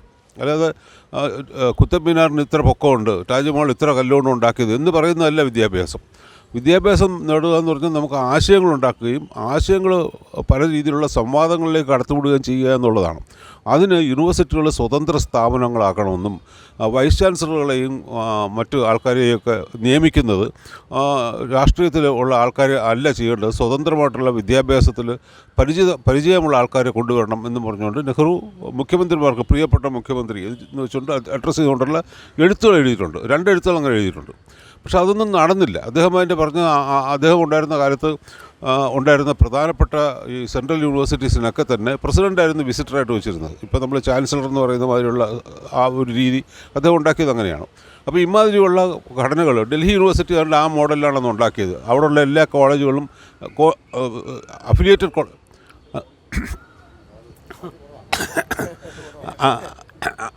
കോളേജുകളല്ല. നമുക്ക് ഇവിടെ ഉള്ളത് ഇവിടെ MG കോളേജ്, യൂണിവേഴ്സിറ്റി കോളേജ് എന്നൊക്കെ പറയുന്ന അഫിലിയേറ്റഡ് കോളേജാണ്. അവിടെ ഉള്ളതൊക്കെ കോൺസ്റ്റിറ്റ്യൂവൻ്റ് കോളേജാണ്. അവർക്ക് സ്വതന്ത്രമായിട്ട് എല്ലാം ചെയ്യാൻ പറ്റും. ആ രീതിയിലാണ് അത് വിഭാവന ചെയ്തിരിക്കുന്നത്. അപ്പോൾ ഇത് നെഹ്റുവിൻ്റെ ഒരു ആശയമാണ്. അപ്പോൾ ഇമാതിരി അറിവിൻ്റെ രാഷ്ട്രീയത്തിന് ഒരു സാധ്യത ഉണ്ടാക്കിയിരുന്നു. പക്ഷേ പിന്നീട് വന്ന സർക്കാരുകളൊക്കെ അത് മാറ്റിയിട്ട് അധികാരത്തിൻ്റെ രാഷ്ട്രീയമാക്കി. ഇപ്പം നമുക്ക് സമൂഹത്തിൽ ഏറ്റവും പ്രധാനിയാരാണ്, ഇപ്പോൾ തിരുവനന്തപുരത്ത് ഏറ്റവും പ്രധാനപ്പെട്ട ആൾക്കാരാരാന്ന് ചോദിച്ചാൽ ഏറ്റവും കൂടുതൽ അധികാരമുള്ള ആൾക്കാരെ പറയുള്ളൂ. നമ്മളിപ്പോൾ government secretary, DGP, even sub inspector of police. എൻ്റെ ജീവിതം കോഞ്ഞാട്ടാക്കാനായിട്ട് അവിടുത്തെ ഒരു കോൺസ്റ്റബിൾ വിചാരിച്ചാൽ മതി. ഒരു 100 കേസ് പലയിടത്തും കൊണ്ട് വയ്ക്കുകയാണെങ്കിൽ ജീവിതം നശിച്ചു. എനിക്ക് ഒരു ജോലിയും പിന്നെ ചെയ്യാൻ പറ്റത്തില്ല. ഓരോ ദിവസം അവിടെ പോയി പോലീസുകാർ വിളിക്കുന്നതനുസരിച്ച് പോയി ക്വസ്റ്റ്യനിങ്ങിന് വിധേയനാകുക, പിന്നെ ജാമ്യം എടുക്കുക, ഇങ്ങനെ പൊയ്ക്കൊണ്ടിരിക്കും. ഇത് ഇന്ത്യ വ്യാപകമായിട്ട് നടക്കുന്ന ഒരു കാര്യമാണ്. ഒരുപക്ഷെ അധികാരം ആവശ്യമുണ്ടായിരിക്കും. കാര്യം അധികാരത്തിന് രാഷ്ട്രീയത്തിന് ഒരുപാട് തലങ്ങളുണ്ടെന്ന് ഞാൻ മനസ്സിലാക്കുന്നുണ്ട്. പക്ഷേ എന്നാൽ പോലും അധികാരം എന്നുള്ള അതിനെ സൂക്ഷ്മമായിട്ടുള്ളതും സ്ഥൂലമായിട്ടുള്ള തലങ്ങളിൽ അധികാരം കൊണ്ട് മാത്രം ഭരണം നടത്തുന്ന ഒരു സമൂഹം എത്തുമ്പം ശാസ്ത്രം ഇല്ലാതാകും. കാരണം ശാസ്ത്രത്തിന് സ്വാതന്ത്ര്യമാണ്. സ്വതന്ത്രമായിട്ടുള്ള ഒരു ഇടങ്ങളിൽ മാത്രമേ ശാസ്ത്രത്തിന് നിലനിൽക്കാൻ ഒക്കുള്ളൂ. അത് എല്ലാ കാലത്തും അങ്ങനെയാണ്. നേരത്തെ പറഞ്ഞ ഗലീലിയോയുടെയും ബ്രൂണോയുടെയും ഒക്കെ ഉദാഹരണം തന്നെ അതാണ് കാണിക്കുന്നത്. അതില്ലാത്തടത്ത് എങ്ങനെ പറ്റും? ഇപ്പോൾ നമ്മളിപ്പോൾ പറയുകയാണ്, ഇപ്പോൾ ഞങ്ങളൊക്കെ ഫൈറ്റ് ചെയ്തുകൊണ്ടിരിക്കുന്ന ഹോമിയോപ്പതി, അക്യുപഞ്ചറൊക്കെ ഉണ്ടല്ലോ, ഇതൊക്കെ ശാസ്ത്രമാണെന്ന് ഒരാൾ പറയുകയാണെങ്കിൽ നമുക്ക് എവിടെ ചെന്ന് അവസാനിക്കാൻ പറ്റും? ഒരു ഗവൺമെൻറ് പറയുകയാണ് അതിനെ തൊട്ട് കളിക്കരുത്, ഹോമിയോപ്പതിയും അക്യുപഞ്ചറൊക്കെ ശാസ്ത്രമാണ്, നമുക്ക് അതും കൂടെ ആവശ്യമാണ് എന്ന് പറഞ്ഞാൽ ബാക്കി ശാസ്ത്രത്തിന് നിലനിൽക്കാൻ ഒക്കത്തില്ല. ബാക്കി ശാസ്ത്രം ഇതുമായിട്ട് തുല്യമായിട്ട് നമ്മൾ ഫൈറ്റ് ചെയ്യേണ്ടി വരുന്നു. തുല്യതയിലേക്ക് വരികയാണ്. അതാണ് അധികാരം. അധികാരം എപ്പോഴും ഏറ്റവും കൂടുതൽ ശാസ്ത്രത്തിന് നശിപ്പിക്കുന്നത് ഈ അധികാരമാണ്. ശാസ്ത്രം എന്ന് പറഞ്ഞാൽ സ്വതന്ത്രമായിട്ട് നിലനിൽക്കുകയും അതിലേക്ക് ആകൃഷ്ടരായിട്ടുള്ള ചെറുപ്പക്കാർ വരികയും അവർ ശാസ്ത്രം പ്രയോഗിക്കുന്ന വഴി സമൂഹത്തിലേക്ക് എന്തെങ്കിലും സംഭാവന ചെയ്യുകയും ചെയ്യുന്ന ഒരു കാലം ഉണ്ടാകുമ്പോൾ മാത്രമേ ശാസ്ത്രത്തിൻ്റെ ഗുണം സമൂഹത്തിലേക്ക് എത്തുകയുള്ളൂ. അല്ല ശാസ്ത്രം പബ്ലിക് ലൈബ്രറിയിലെ ബുക്കിൻ്റെ അകത്ത് ശാസ്ത്രം ഉണ്ടെന്ന് പറഞ്ഞുകൊണ്ട് ഇവിടെ ആർക്കും ഗുണമുണ്ടാകാൻ പോകുന്നില്ല. അതുതന്നെയാണ് നമ്മൾ നോക്കുമ്പോഴത്തേക്ക് നമ്മുടെ ഇവിടുത്തെ ശാസ്ത്ര വിദ്യാഭ്യാസം എങ്ങനെയാണ് ശാസ്ത്രാവബോധം ഉണ്ടാകുന്നതെന്ന് ചോദിക്കുകയാണെങ്കിൽ എനിക്ക് തോന്നുന്നത് നമ്മൾ ദൈനംദിനമായിട്ട് ജീവിക്കുന്ന കാര്യങ്ങളിലെ ശാസ്ത്രവും ശാസ്ത്രീയതരവുമായിട്ടുള്ള കാര്യങ്ങൾ സ്കൂളിൽ പഠിച്ചു വരണം. അത് നമ്മൾ പഠിപ്പിക്കുന്നില്ലല്ലോ. നമ്മൾ പഠിപ്പിക്കുന്നത് ഇപ്പോഴും ചെയ്യുന്നത് വിമാനം എങ്ങനെ ഉണ്ടാക്കുന്നു, അല്ലെങ്കിൽ ഒരു കല്ല് അവിടെ നിന്ന് ഇങ്ങോട്ട് എറിയുകയാണെങ്കിൽ അത് എത്ര സ്പീഡിലെത്തും, ഒരു ട്രെയിൻ വേറൊരു ട്രെയിനുമായിട്ട് ഒരേ ട്രാക്കിൽ പോകാൻ എത്ര സമയം കൊണ്ട് കൂട്ടിമുട്ടും, ഇങ്ങനെയൊക്കെയുള്ള കണക്കുകളാണ്. അതേസമയം പൂച്ച കുറുക്കെ ചാടിയാൽ ഒന്നും പറ്റത്തില്ല എന്ന് നമ്മളെന്തുകൊണ്ട് ചർച്ച ചെയ്യുന്നില്ല? അങ്ങനെയുള്ള ഒരുപാട് കാര്യങ്ങളില്ലേ. ദൈനംദിന അന്ധവിശ്വാസങ്ങളെന്നും പറഞ്ഞിട്ട് ഒരു പുസ്തകം തന്നെ എഴുതിയിട്ടുണ്ട്. പുസ്തകം ഉണ്ടല്ലോ നമ്മുടെ ജീവിതത്തിലെ അന്ധവിശ്വാസങ്ങൾ. ഇത് ചർച്ചയ്ക്ക് വരണില്ല. ഇത് സ്കൂളിൽ വയ്ക്കും. ഞാൻ പഠിച്ചേക്കുന്ന സ്കൂളിൽ 8ാം ക്ലാസ്സിൽ പഠിക്കുന്ന ഫിസിക്സും ബയോളജി ഉപയോഗിച്ചുകൊണ്ട് ഇതെന്തുകൊണ്ട് തെറ്റ് എന്ന് സ്കൂളിൽ സംസാരിക്കുമ്പോഴല്ലേ അയാളുടെ തലയിലേക്ക് ശാസ്ത്രം കയറുള്ളൂ. അല്ലെങ്കിൽ ന്യൂട്ടൻ്റെ കല്ലെടുത്ത് താഴെ എറിഞ്ഞാൽ എന്ത് സ്പീഡിൽ പോകുന്നു മാത്രമാണ് നിൽക്കുന്നത്. അതൊരു അക്കാഡമിക് വിസ്ഡമാണ്. അതുകൊണ്ട് പ്രായോഗിക തലത്തിൽ ഗുണമൊന്നുമില്ല. അതൊക്കെ ഗുണമുണ്ടായി വരണമെങ്കിൽ എത്രയോ കാലമെടുക്കും. അതിൽ എത്ര പേർക്ക് മനസ്സിലാകും? ഇതൊക്കെ പഠിച്ച ആൾക്കാർ തന്നെയാണ് വാക്സിനേഷൻ പാടില്ലെന്നും ഇത് പഠിച്ച ആൾ തന്നെയാണ് മന്ത്രവാദം നല്ലതാണെന്നും മനുഷ്യമാംസം കൂട്ടം വെച്ച് തിന്നു കഴിഞ്ഞാൽ നല്ലതാണെന്നും ഗുണമുണ്ടാകും എന്ന് വിശ്വസിക്കുന്ന ആൾക്കാർ ഈ ശാസ്ത്രം പഠിച്ചവർ തന്നെയാണ്. അപ്പോൾ ശാസ്ത്രം പ്രായോഗിക തലത്തിലേക്ക് കൊണ്ടുവരുന്നില്ലെന്നും നമ്മുടെ അന്ധവിശ്വാസങ്ങളെ ശാസ്ത്രബോധത്തിൻ്റെ അടിസ്ഥാനത്തിൽ ഒരു സംവാദത്തിലേക്ക് നമ്മൾ കൊണ്ടുവരാനായിട്ട് വിസമ്മതിക്കുന്നു എന്നുള്ളത് കാണണം. ആ ഒരു റെസിസ്റ്റൻസാണ് നെഹ്റുവിന് ശേഷം ഉണ്ടായ കാലത്ത് നമ്മൾ അനുഭവിക്കുന്നത്. ശാസ്ത്രബോധം ഇല്ലാതെ വരുന്നുണ്ട്. മതം ശാസ്ത്രത്തിലേക്ക് കയറി വരുമ്പോൾ ഉണ്ടാകുന്ന പ്രശ്നം അതാണ്. ഇത് നമ്മൾ വിചാരിച്ചാൽ മാറ്റാൻ പറ്റും. ഗവൺമെൻറ് എന്തോ ചെയ്തോട്ടെ, എന്ത് ചെയ്താൽ പോലും നമ്മൾ ഇങ്ങനെയല്ല എന്ന് വിചാരിച്ചു കഴിഞ്ഞാൽ, ഇപ്പം അക്യുപഞ്ചർ വെച്ചുകൊണ്ട് ഒരു സ്ത്രീയും ഒരു കുട്ടിയും മരിച്ചു, എല്ലാവർക്കും അറിയാവുന്നതാണ്. ഒന്ന് ആലോചിച്ച് നോക്കുക, അക്യുപഞ്ചർ ലോകത്ത് ഒരിടത്തും ഇത് ചെയ്യാൻ പറ്റുന്നില്ല. ഒരു സ്ത്രീക്ക് അവർക്ക് ജീവിക്കാനുള്ള അവകാശം നിഷേധിക്കുകയാണ്. അത് നിഷേധിച്ചപ്പം ഇവിടുത്തെ ഒരു സംഘടനയും ഒന്നും വേണ്ടിയില്ല. ഒന്ന് ആലോചിച്ചു, ഒരു സംഘടന പോലും ഒരു അക്ഷരം വേണ്ടിയില്ല. 36 വയസ്സുള്ള ഒരു സ്ത്രീക്ക് അവർ 2 കൊല്ലത്തിന് മുമ്പ് ഇന്ത്യൻ പ്രധാനമന്ത്രി ആരാകണം എന്നും പറഞ്ഞുകൊണ്ട് വോട്ട് ചെയ്തു. കേരളത്തിലെ മുഖ്യമന്ത്രി ആരാകണം എന്നുള്ളതിൻ്റെ വോട്ട് ചെയ്തു. തിരുവനന്തപുരത്ത് മേയർ ആരാണെന്നുള്ളതിൻ്റെ വോട്ട് അവർ ചെയ്തു. പക്ഷേ സ്വന്തം ജീവിതം നിലനിർത്തണോ വേണ്ടോ എന്നുള്ളതിന് വോട്ടില്ല. അവർക്ക് എന്ത് തരം ചികിത്സ വേണമെന്ന് അവർക്ക് പറയാൻ പറ്റുന്നില്ല. മറ്റൊരാൾ പറഞ്ഞിരിക്കുന്നു, അവർ ആവർത്തിച്ച് പറഞ്ഞു എനിക്ക് ആശുപത്രി പോകുന്നതാണ് ഇഷ്ടമെന്നും അവിടെ അവരെ വിസിറ്റ് ചെയ്ത കൗൺസിലർക്കലും ഈ അംഗൻവാടിയിലല്ലോ ആരോഗ്യ പ്രവർത്തകർക്ക് ആശാവർക്കറും ഒക്കെ പറഞ്ഞതിന് ശേഷം പോലും അവർക്കൊരു പ്രശ്നം ഉണ്ടായപ്പോഴത്തേക്ക് അവരെ അവിടെ നിന്ന് മാറ്റാനായിട്ടോ അവർക്ക് ജീവിതത്തിലേക്ക് കൊണ്ടുവരാനായിട്ടോ സാധിക്കാത്ത ഒരു സമൂഹത്തിൽ നമ്മൾ ജീവിക്കുമ്പം നമുക്ക് എന്ത് തരത്തിലുള്ള ശാസ്ത്രാവബോധമാണ് ഉള്ളത്? ഇത് നമ്മൾ ഒരുപാട് രീതിയിൽ തീക്ഷ്ണമായിട്ട് നമ്മുടെ മനസ്സിനെ മുറിവേൽപ്പിക്കേണ്ട ഒരു വിഷയമാണ്. അത് നമുക്ക് സാധിക്കുന്നില്ലെങ്കിൽ നമുക്ക് പിന്നെ ശാസ്ത്രമുണ്ടെന്നോ ശാസ്ത്രം പ്രധാനമാണെന്നൊക്കെ പറയുന്നത് വെറും വാക്കായിട്ട് മാറത്തില്ലേ? അത് അങ്ങനെയാണ് നോക്കുന്നത്. നമ്മൾ മറ്റൊന്ന് മനസ്സിലാക്കേണ്ടത്, ഇതൊക്കെ ഉണ്ടാകുന്നത് സമൂഹത്തിൽ ഏറ്റവും പിന്നാക്കം നിൽക്കുന്ന, അല്ലെങ്കിൽ ഏതെങ്കിലും രീതിയിൽ പല സമൂഹത്തിൻ്റെ പ്രത്യേക സമ്പത്തുകളൊക്കെ സമൂഹത്തിൻ്റെ സാമൂഹികമായിട്ടുള്ള സ്വത്വങ്ങളൊക്കെ അതിനോടുള്ള പ്രാപ്യതയില്ലാത്ത ആൾക്കാരാണ് ഉണ്ടാകുന്നത്. ആ പ്രാപ്യത, അല്ലെങ്കിൽ അതിന് ആക്സസ് എന്ന് ഇംഗ്ലീഷിൽ പറയുന്ന ഒരു സാധനമുണ്ട്. എല്ലാത്തിനോടും ആക്സസ് എന്നൊരു സാധനമുണ്ട്. നമുക്ക് വീട്ടിൽ ഇരുന്നാൽ തന്നെ എൻ്റെ അഭിപ്രായം എനിക്ക് എൻ്റെ വീട്ടിൽ പറയാൻ പറ്റത്തില്ലെങ്കിൽ എനിക്ക് അഭിപ്രായത്തിനോടുള്ള ആക്സസ് ഇല്ലാതാവുകയാണ്. ഇതാണ് ശാസ്ത്രം കൊണ്ടുവരേണ്ടത്. ഇത് ഇതാണ് ശാസ്ത്രം കൊടുക്കുന്നത്. ഈ കൊടുക്കുന്നതാണ് നമുക്കില്ലാതാവുന്നത്. എന്നിട്ട് പല ആൾക്കാരും പറയുകയാണ് അക്യുപഞ്ചർ ചെയ്യാം എന്നാണ് പറയുന്നത്. അപ്പോൾ ശാസ്ത്രത്തിൻ്റെ അറിവില്ലാതെ വരുമ്പോഴത്തേക്ക് നമ്മൾ ചെയ്യുന്ന തെറ്റെന്ന് പറയുന്നത് എന്തെങ്കിലും തെളിവില്ലാത്ത കാര്യങ്ങൾ ചെയ്യുന്നു എന്നുള്ളത് മാത്രമല്ല, ആ തെളിവിനെ അതിൻ്റെ അപ്പുറം പോയിട്ട് തെളിവുകൾ ആവശ്യമില്ലാത്ത ഒരുപാട് തരത്തിലുള്ള അവകാശവാദങ്ങളെ നോർമലൈസ് ചെയ്യുന്നു എന്നുള്ളൊരു വലിയ പ്രശ്നമാണ് ശാസ്ത്രമില്ലാത്ത ഒരു സമൂഹത്തിനുണ്ടാകുന്നത്. അതിൻ്റെ പ്രശ്നങ്ങളാണ് നമ്മൾ കൊടുക്കുന്നത്. അപ്പോൾ ഇപ്പോൾ ഈ തിരുവനന്തപുരത്ത് കഴിഞ്ഞ ഒരു വർഷം 25 പേര് സ്ത്രീകൾ വീട്ടിൽ പ്രസവിച്ചു. അവർ വില്ലിങ് ആയതുകൊണ്ടൊന്നുമല്ല, ആ സാമൂഹിക സാഹചര്യം കൊണ്ട് 25 പേര് വീട്ടിൽ പ്രസവിച്ചു. അതിൽ ഒരാളെങ്കിലും മരിച്ചു കാണും, ഒരു സ്ത്രീയെങ്കിലും മരിച്ചു. ഒരു സ്ത്രീ മരിച്ചു എന്നുള്ള കണക്ക് മാത്രം എടുത്ത് നമ്മളൊന്ന് പെരുക്കുകയാണെങ്കിൽ അത് 100-ൽ 4ആയി, 1000-ൽ 40ആയി, 10,000-ൽ 400ആയി, 1,00,000-ൽ 4,000ആയി. ഇന്ത്യക്ക് സ്വാതന്ത്ര്യം കിട്ടുമ്പോഴും മെറ്റേണൽ മോർട്ടാലിറ്റി അത്രയില്ല, 2,000 ഉണ്ടായിരുന്നുള്ളൂ. 4,000 സ്ത്രീകൾ 1,00,000 മരിക്കുന്നതിൻ്റെ തുല്യമായ കണക്കാണ് ഇത്. കേരളത്തിലെ കണക്ക് തന്നെയാണ്. കേരളത്തിലാണ്ട് കഴിഞ്ഞ വർഷം 910 പേര് ആശുപത്രിയിൽ പോകാൻ സാധിക്കാതെ പ്രസവിച്ചു എന്നുള്ളതാണ്. 99.24% പ്രസവങ്ങൾ സ്ഥാപനങ്ങളിൽ നടക്കുന്ന ഒരു രാജ്യത്താണ് അങ്ങനെ നടന്നേക്കുന്നത്. സ്റ്റേറ്റിലാണ് ഇപ്പോൾ ഇങ്ങനെ നടക്കുന്നത്. ഈ ഒരു പിന്നോക്കം പോകുന്നത് എന്തുകൊണ്ടാണ്? അപ്പോൾ ഇങ്ങനെയുള്ള ചെറിയ ചെറിയ കാര്യങ്ങളിലേക്ക് നമ്മൾ ശ്രദ്ധ ചെലുത്താതെ അത് നമുക്ക് അനുതാപപൂർവ്വം നമുക്ക് കാണാൻ പറ്റാതിരുന്നാൽ നമ്മുടെ മനുഷ്യരോടുള്ള ഒരു സഹവർത്തിത്വം, മനുഷ്യരോടുള്ള വിശാലമായിട്ടുള്ള ഒരു സ്നേഹം അത് നഷ്ടപ്പെട്ടു പോകും.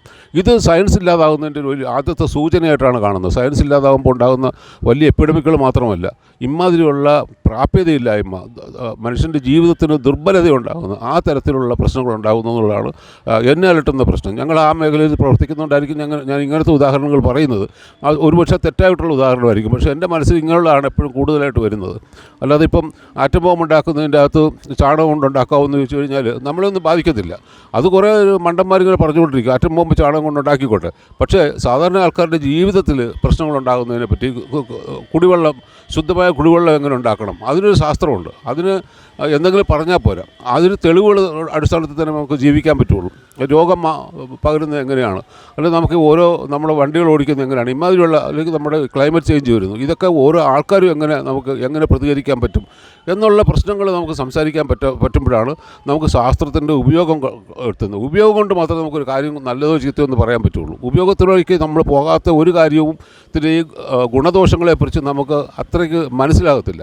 സാധാരണ ഒരാളിനെ മനസ്സിലാക്കാൻ പ്രയാസമാണ്. അതിൻ്റെ അകത്തായിട്ടുള്ള ട്രെയിനിങ് വേണം, അത് ബുദ്ധിമുട്ടുമാണ്. അപ്പോൾ അതാണ് എന്നെ അലട്ടുന്ന ഏറ്റവും വലിയ പ്രശ്നമായിട്ട് ഞാൻ തോന്നുന്നു. അപ്പോൾ എനിക്ക് തോന്നുന്നത് ഈ മതം ശാസ്ത്രത്തിലേക്ക് വരുമ്പോൾ ഉണ്ടാകുന്ന ഏറ്റവും വലിയ പ്രശ്നം മനുഷ്യർക്ക് അടിസ്ഥാനപരമായിട്ട് നിലനിൽക്കാനുള്ള സ്വാതന്ത്ര്യവും അതിനുള്ള അവസരവും ഇല്ലാതായി പോകും എന്നുള്ളതാണ്. അങ്ങനെ ഒരുപാട് പേര് മരിച്ചിട്ടുണ്ട്. ഇപ്പം നേരത്തെ പറഞ്ഞ കണക്ക് മാംസം തിന്നാൻ പാടില്ല എന്നുള്ള ഒറ്റ പ്രശ്നം കൊണ്ട് ഒരുപാട് പേര് മരിച്ചു. ഗോമാംസം തിന്നരുത് എന്നുള്ള ഒറ്റ സ്റ്റേറ്റ്മെൻറ്റിൽ നിന്നും ഒരുപാട് പേര് മരിച്ചു. ഇപ്പം നമ്മുടെ BJP തന്നെ എപ്പോഴും പറയുന്നത് ഞങ്ങൾ ഹിന്ദുക്കൾക്ക് അനുകൂലമാണെന്നാണ്. പക്ഷേ BJP വന്നതിന് ശേഷം ഏറ്റവും കൂടുതൽ മരിച്ചേക്കുന്നത് ഹിന്ദുക്കളാണ്, മുസ്ലിങ്ങളല്ല. കണക്കെടുത്ത് നോക്കിയാൽ കാണാം. അപ്പോൾ അത് പക്ഷേ പ്രത്യേക സാഹചര്യത്തിൽ ജീവിക്കുന്ന ഹിന്ദുക്കളാണെന്ന് മാത്രമേ ഉള്ളൂ.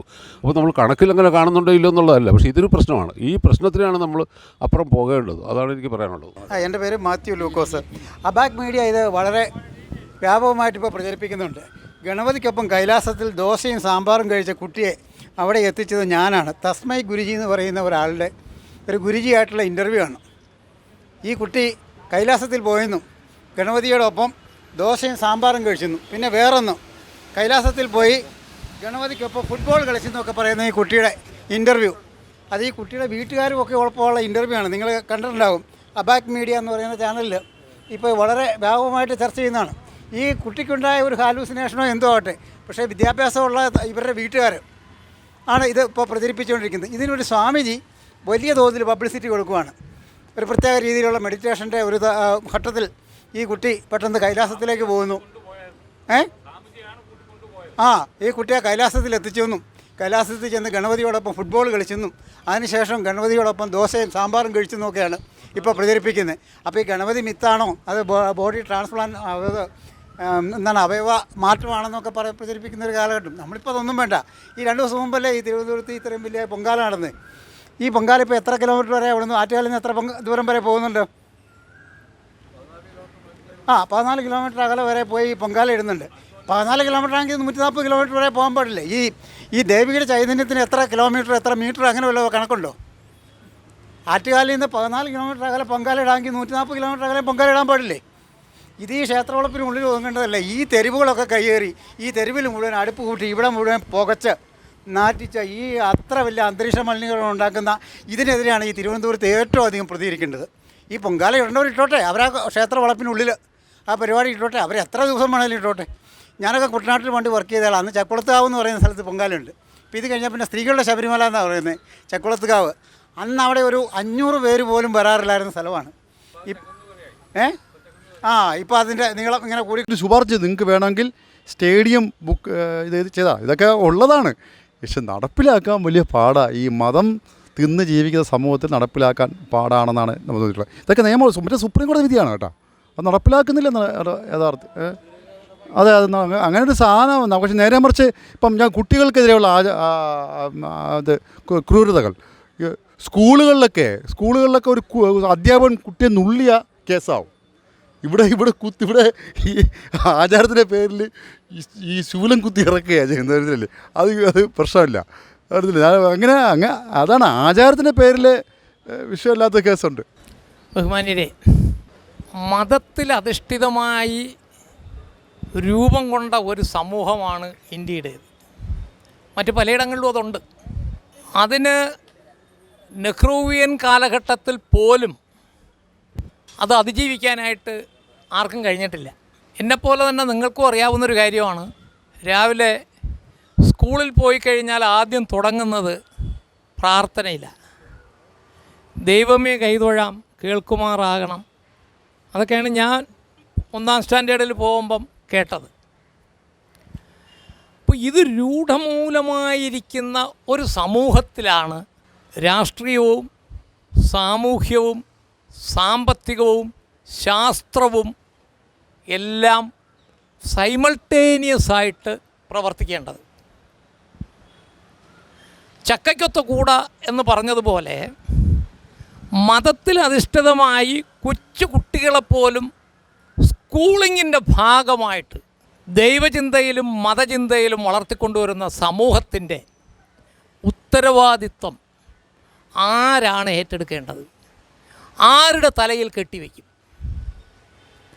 അത് ചൂഷണം ചെയ്ത് രാഷ്ട്രീയ സാമൂഹ്യ സാമ്പത്തിക ശാസ്ത്ര മേഖലയിലുള്ള എല്ലാവരും മുതലാക്കുന്നുണ്ട്. അതിൽ ഇപ്പം വളരെ പ്രകടമായി വന്നിട്ടുള്ളത് ഈ അടുത്ത കാലത്താണ്, മോദി സർക്കാരിൻ്റെ കാലഘട്ടം മുതലാണ്. അതിന് നമ്മൾ ആരെയാണ് കുറ്റപ്പെടുത്തേണ്ടത്? ആർക്കാണ് അതിൻ്റെ ഉത്തരവാദിത്തം? ആർക്കാണ് അതിന് ചുമതലയുള്ളത്? ഇപ്പോൾ പറഞ്ഞതുപോലെ നമ്മുടെ ഒരു ക്ഷേത്രത്തിൻ്റെ പ്രോഗ്രാം ആ ക്ഷേത്രത്തിൻ്റെ വസ്തുവകകളുടെ പരിധിക്കുള്ളിൽ ഒതുക്കാനായിട്ട് കോടതി റൂളിംഗ് കൊടുത്തിട്ടുണ്ട്, അതിനപ്പുറത്തോട്ട് കടക്കരുതെന്ന്. ഈ കണ്ട സമൂഹം മുഴുവൻ സകലമാന റോഡുകളും ടാർ റോഡുകളെല്ലാം ഉരുക്കി വിടുന്നു. അതിനൊന്നും ആയുസില്ല. ഇനി ഓരോ പൊങ്കാല കഴിയും തോറും ടാർ റോഡുകളുടെ ആയുസ് കുറഞ്ഞുകൊണ്ടിരിക്കുകയാണ്. എന്നിട്ട് കോൺട്രാക്ടറുടെ മറ്റാരുടെയും തലയിൽ വെച്ച് കൊടുക്കാം. പക്ഷേ ഈ ഉരുകിത്തീരുന്ന ഈ ടാറ്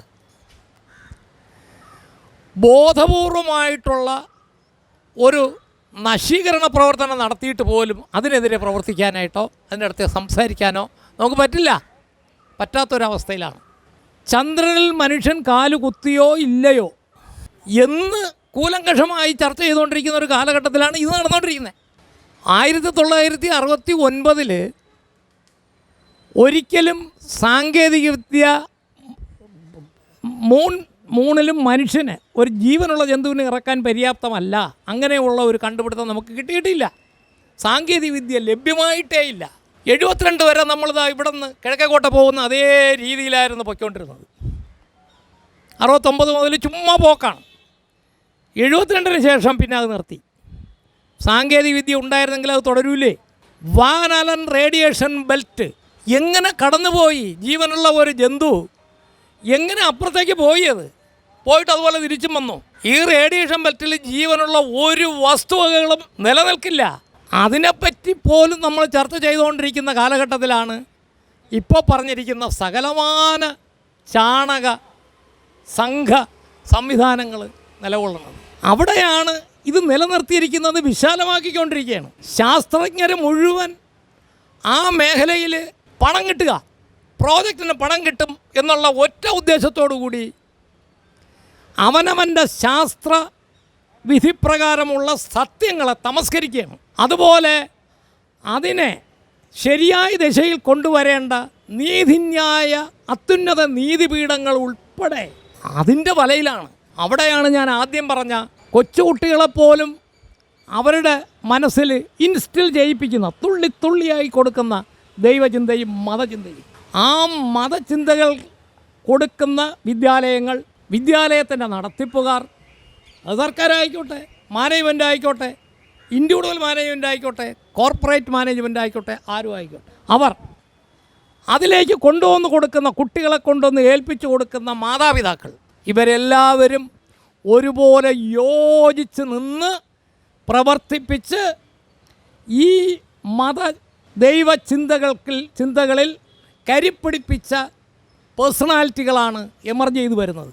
ആ എമർജൻസിൻ്റെ ഭാഗമായിട്ടാണ് നമ്മുടെ നീതിന്യായ വ്യവസ്ഥയും ശാസ്ത്ര വ്യവസ്ഥയും എല്ലാം തന്നെ ഈ ചാണകത്തിൽ പിന്നെ മരുന്നുണ്ടാക്കാൻ പറ്റുമോ, ചാണകത്തിൽ കുളിച്ചു കഴിഞ്ഞാൽ രോഗങ്ങൾ മാറും, ഇതിനൊക്കെ ഗവേഷണം നടത്താൻ വേണ്ടി പണം ലഭ്യമാകാൻ ചെന്ന് ചാടിക്കൊടുക്കുന്ന ശാസ്ത്രജ്ഞന്മാരും ന്യായാധിപന്മാരും അതുപോലുള്ള ഇത് തിരുത്തൽ ശക്തികളായി പ്രവർത്തിക്കേണ്ട എല്ലാവരും യോജിക്കുന്നത് അതിലേക്കാണ്. എനിക്ക് ഒരു കാര്യമേ ഊന്നിപ്പറയാനുള്ളൂ. നമ്മുടെ കുട്ടികൾ, നമ്മളടങ്ങുന്ന കുടുംബം ഇത്തരം ദൈവ ചിന്തകളിൽ നിന്ന് വിമുക്തരാവണം.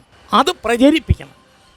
അതിനുള്ള പദ്ധതികളും പരിപാടികളും എവിടെ എങ്ങനെയൊക്കെ നടക്കുന്നുവോ അവിടെയെല്ലാം ഭാഗഭാഗമാക്കുകയും അതിനുവേണ്ടി പ്രചാരണ വേലകൾ നടത്തുകയും ചെയ്ത് ദൈവ വിമുക്തമായ ചെറു സമൂഹങ്ങളെങ്കിലും, കോർ ഗ്രൂപ്പ്സ് ചെറു സമൂഹങ്ങളിലും ഉണ്ടാക്കി ഒരു ഡിഫൻസ് മെക്കാനിസം ഡെവലപ്പ് ചെയ്തെങ്കിൽ മാത്രമേ മറ്റ് രാഷ്ട്രീയ ശാസ്ത്ര നീതിന്യായ വ്യവസ്ഥകളിലുള്ള വ്യക്തികൾക്ക് ഇതിനകത്ത് കടന്നു കയറാനും ഇത് കുത്തിവയ്ക്കാനും സാധിക്കാത്ത വിധത്തിൽ ഡിഫൻസ് മെക്കാനിസം ഡെവലപ്പ് ചെയ്ത് പ്രചരിപ്പിക്കേണ്ട ഒരു സാഹചര്യമാണ് ഇന്ന് നിലവിലുള്ളത്.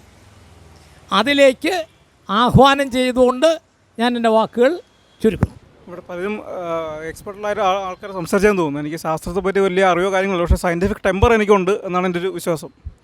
സയൻസും സയൻറ്റിഫിക് ടെമ്പറും, അതായത് ശാസ്ത്രീയമായ നോളജും അതിൻ്റെ ടെമ്പറും രണ്ടും വ്യത്യസ്തമാണ് എന്നുള്ളതാണ് എനിക്ക് തോന്നിയിട്ടുള്ള കാര്യം. അപ്പോൾ നമ്മുടെ ഇപ്പോൾ ഈ ശാസ്ത്രജ്ഞന്മാരായാലും ഇപ്പോൾ ISRO ആൾക്കാരായാലും പറയുന്നത് അവർ സയൻറ്റിഫിക്കലി അവരുടെ നോളജ് എന്ന് പറഞ്ഞു കഴിഞ്ഞാൽ ഭയങ്കര ഹൈ ആണ്. അത് അവർക്ക് നോളജുണ്ട്. പക്ഷേ അതിൻ്റെ സയൻറ്റിഫിക് ടെമ്പർ എന്ന് പറഞ്ഞു കഴിഞ്ഞാൽ ഇവർ പറയുന്ന പോലെ ഒരു വിക്ഷേപിക്കാൻ നേരത്തെ അതിന് ചുറ്റും കൂടി പൂജ ചെയ്യാൻ അതിനൊക്കെ സപ്പോർട്ട് ചെയ്യുന്ന അതിൻ്റെ സപ്പോർട്ട് സിസ്റ്റം പ്രവർത്തിക്കുന്ന ആൾക്കാരാണ്. അപ്പോൾ സയൻറ്റിഫിക് ടെമ്പർ ഇല്ല, സയൻറ്റിഫിക് നോളജുണ്ട്. സയൻറ്റിഫിക് ടെമ്പർ കൂടിയാൽ മാത്രമേ നമുക്ക് ഈ പറയുന്ന പോലെ ഒരു പുതിയൊരു ജനറേഷനെ വാർത്തെടുക്കണമെന്നുണ്ടെങ്കിൽ ഈ സയൻറ്റിഫിക് ടെമ്പർ എന്നുള്ള സാധനം നമുക്ക് കൂടിയേ മതിയാവൂ എന്നുള്ളതാണ്.